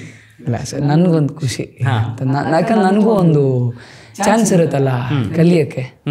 ಆಮೇಲೆ ನೀವು ಒಂದು ಅವಕಾಶ ಕೊಟ್ಟರೆ, ಇಲ್ಲ ಸರ್ ಹಿಂಗೆ ಹೇಳಿದ್ದಾರೆ ಮಾಡಿ ತೋರಿಸೋಣ. ನನಗೆ ಇನ್ನೊಂದು ಅಭ್ಯಾಸ ಇದೆ ಸರ್, ನನಗಿದು ಬರಲ್ಲ ಅಂದರೆ ಬರಲ್ಲ ಸರ್, ಇದು ಮಾಡ್ತೀನಿ ಅಂದರೆ ಮಾಡ್ತೀನಿ. ಸೊ ಇನ್ನೊಂದು ಅವಕಾಶ ಕೊಟ್ಟಿದ್ದೀರಾ, ಥ್ಯಾಂಕ್ ಯು. ಆಮೇಲೆ ನನ್ನ ಒಳಗಿಡಿರುವಂಥ ಒಂದು ಟ್ಯಾಲೆಂಟನ್ನು ಜನತೆಗೆ ಪರ್ಚೇಸ್ ಮಾಡಿಕೊಡ್ತೀರಲ್ಲ ಸರ್. ಇಲ್ಲ, ಅದು ಆಗಬೇಕು. ಏನು ಗೊತ್ತಾ, ನಿಮ್ಮ ನಡುವೆ ಒಂದು ಗ್ಯಾಪ್ ಇರುತ್ತೆ. ಹಾಂ ಸರ್, ಅದು ಸಮಾಜ. ನಿಮ್ಮ ನಡುವೆ ಒಂದು ಗ್ಯಾಪ್ ಇದೆಯಲ್ಲ, ಅದು ಸಮಾಜ. ಇವತ್ತು ನನ್ನನ್ನಾಗಲಿ ನಿಮ್ಮನ್ನಾಗಲಿ ಬೆಳೆಸೋದು, ಉಳಿಸೋದು, ಕರ್ಕೊಂಡು ಹೋಗೋದು ಈ ಸಮಾಜ. ಹೌದು ಹೌದು. ಸೊ ಸಮಾಜಕ್ಕೆ ನಾವು ಯಾರು ಅಂತ ಗೊತ್ತಿಲ್ದಲೇ ಹೋದರೆ, ನಾವು ಯಾರು ಅಂತ ಪರಿಚಯ ಆಗ್ದಲೇ ಇದ್ರೆ, ಹೌದು ಹೌದು, ನಾವು ಏನು ಬೆಳೆದು ಏನು ಪ್ರಯೋಜನ ಇವತ್ತು? ಇಲ್ಲ. ಸೊ ಹಾಗಾಗಿ ನಿಮ್ಮಂಥವ್ರು ಸಮಾಜಕ್ಕೆ ಪರಿಚಯ ಆಗಬೇಕು, ಬೆಳಿಬೇಕು. ನೋಡ್ರಿ, ಎಲ್ಲರೂ ಹಣಕ್ಕೋಸ್ಕರನೇ ಮಾಡ್ತಾರೆ ಇವತ್ತು. ಹೊಟ್ಟೆಗಾಗಿ ಗೇಣು ಬಟ್ಟೆಗಾಗಿ. ಹೌದು, ಅದೇ ಕೊನೆ ಆಗ್ಬಾರ್ದಲ್ವಾ? ಅದೇ ಎಲ್ಲದೂ ಆಗ್ಬಾರ್ದಲ್ವಾ? ಜೀವನಕ್ಕೊಂದು ಅರ್ಥ ಸಿಗಲ್ಲ ಅದಾದರೆ. ಎಸ್, ಎನಿವೇಸ್, ನೀವು ನಮ್ಮ ಕನ್ನಡ ಪಾಡ್ಕಾಸ್ಟ್ಗೆ ಬಂದು ನಿಮ್ಮ ಒಂದು ಸಣ್ಣ ಲೈಫ್ ಜರ್ನಿಯನ್ನು ನಮ್ಮ ಜೊತೆಗೆ ಅದ್ಭುತವಾಗಿ ಶೇರ್ ಮಾಡಿ, ನಿಮ್ಮ ಹಿಡನ್ ಟ್ಯಾಲೆಂಟ್ಸ್ಗಳನ್ನೂ ಕೂಡ ಅನ್ವೀಲ್ ಮಾಡಿದ್ದೀರಾ ನನ್ನ ಪಾಡ್ಕಾಸ್ಟ್ನಲ್ಲಿ ಇವತ್ತು. ಇಲ್ಲ, ಭಾಳ ಖುಷಿ ಆಯಿತು ನನಗೂ ಕೂಡ ಸರ್ ನಿಮ್ಮ ಚಾನಲಲ್ಲಿ ಬಂದು. ಇವಾಗ ಒಂದು ಸಿಂಗರ್ ಆಗಿ ಬಂದು ನಿಮ್ಮ ಚಾನಲಲ್ಲಿ ಕೂತ್ಕೊಂಡು ಇಂಟರ್ವ್ಯೂ ಕೊಡ್ತಾ ಇದ್ದೀನಿ. ಮುಂದೆ ಎಲ್ಲ ಕರ್ನಾಟಕ ಜನತೆ ಆಶೀರ್ವಾದ, ಗುರುಗಳ ಆಶೀರ್ವಾದ, ನಿಮ್ಮ ಆಶೀರ್ವಾದ ಸದಾ ನನ್ನ ಮೇಲೆ ಯಾವತ್ತೂ ಹೀಗೆ ಇರಲಿ. ಒಂದು ದೊಡ್ಡ ಪ್ಲೇಬ್ಯಾಕ್ ಸಿಂಗರ್ ಆಗಿ ಬಂದು ನಿಮ್ಮ ಚಾನಲಲ್ಲಿ ಇಂಟರ್ವ್ಯೂ ಕೊಡ್ತೀನಿ ಸರ್. ನಿಮ್ಮ ಚಾನಲಲ್ಲಿ ಒಂದು ಇಂಟರ್ವ್ಯೂ ಕೊಟ್ಟಿದ್ದೆ, ನೀವು ನನ್ನ ಟ್ಯಾಲೆಂಟನ್ನು ಈಚೆಗೆ ಹಾಕಿದ್ರಿ. ಇವಾಗ ನಿಮ್ಮ ಚಾನಲಲ್ಲೇ ನಾನು ಬಂದು ಮತ್ತೆ ಪ್ಲೇಬ್ಯಾಕ್ ಸಿಂಗರ್ ಆಗಿ ಹಾಡ್ತಾ ಇದ್ದೀನಿ ಅಂತ ಒಂದು ಭರವಸೆ ಕೊಡ್ತೀನಿ. ನಿಮ್ಮ ಆಶೀರ್ವಾದ, ಎಲ್ಲ ಕರ್ನಾಟಕ ಜನತೆ ಆಶೀರ್ವಾದ, ಆಮೇಲೆ ನನ್ನ ಗುರುಗಳ ಆಶೀರ್ವಾದ, ಗವಾಯಿಗಳ ಆಶೀರ್ವಾದ, ಪುಟ್ಟರಾಜನ ಆಶೀರ್ವಾದ, ಪಂಚಾಕ್ಷರಜನ ಆಶೀರ್ವಾದ, ಕುಮಾರಜನ ಆಶೀರ್ವಾದ, ಎಲ್ಲ ದೇವಾನುದೇವತೆಗಳ ಆಶೀರ್ವಾದ ನಮ್ಮ ಮೇಲೆ, ನಿಮ್ಮ ಮೇಲೆ, ಎಲ್ಲರ ಮೇಲೆ ಹೀಗೆ ಇರಲಿ. ಎಲ್ರಿಗೂ ದೇವರು ಒಳ್ಳೇದು ಮಾಡಲಿ ಅಂತ ಕೇಳ್ಕೊಳ್ಳೋಕೆ ಇಷ್ಟಪಡ್ತೀನಿ ಸರ್. ಎಷ್ಟು ಒಳ್ಳೇದು ಮಾಡಬೇಕು ಅಂದರೆ, ಇನ್ನೊಬ್ಬರ ಬಗ್ಗೆ ನಾವು ಕೆಟ್ಟದನ್ನು ಯೋಚನೆ ಮಾಡಿದಷ್ಟು ದೇವ್ರು ನಮಗೆ ಒಳ್ಳೇದು ಮಾಡಲಿ. ದೇವರ ಆಶೀರ್ವಾದ ನಿಮ್ಮ ಮೇಲೆ, ನಮ್ಮ ಮೇಲೆ ಯಾವತ್ತೂ ಹೀಗಿರಲಿ ಅಂತ ಕೇಳ್ಕೊಳ್ಳೋಕೆ ಇಷ್ಟಪಡ್ತೀನಿ. Thank you Revanth Siddha. Thank you sir, thank you so much sir. Thanks a lot everyone. Keep watching Kannada Podcast. Thanks for watching this wonderful episode. So ಇದೇ ರೀತಿ ಪ್ರತಿಯೊಂದು ಎಪಿಸೋಡನ್ನು ಕೂಡ ವಿನೂತನವಾಗಿ, ವಿಶೇಷವಾಗಿ ನಿರ್ಮಾಣ ಮಾಡ್ತಾ ಇದ್ದೇವೆ. ಇದಕ್ಕೆ ನಿಮ್ಮೆಲ್ಲರ ಸಹಕಾರನೂ ಇರಲಿ. ತಪ್ಪದೇ ಸಬ್ಸ್ಕ್ರೈಬ್ ಮಾಡಿ ಕನ್ನಡ ಪಾಡ್ಕಾಸ್ಟ್. ಹಾಗೆ ಈ ವಿಡಿಯೋ ನಿಮಗೆ ಇಷ್ಟ ಆದರೆ ಮಿಸ್ ಮಾಡದೆ ಶೇರ್ ಮಾಡಿ. And don't miss to like our episodes. Thanks for watching. Subscribe ಮಾಡಿ ಆ್ಯಂಡ್ ಬೆಲ್ ಐಕಾನ್ನ ಕ್ಲಿಕ್ ಮಾಡಿ so that every episode is gonna be notified. Keep watching. Spread smile forever.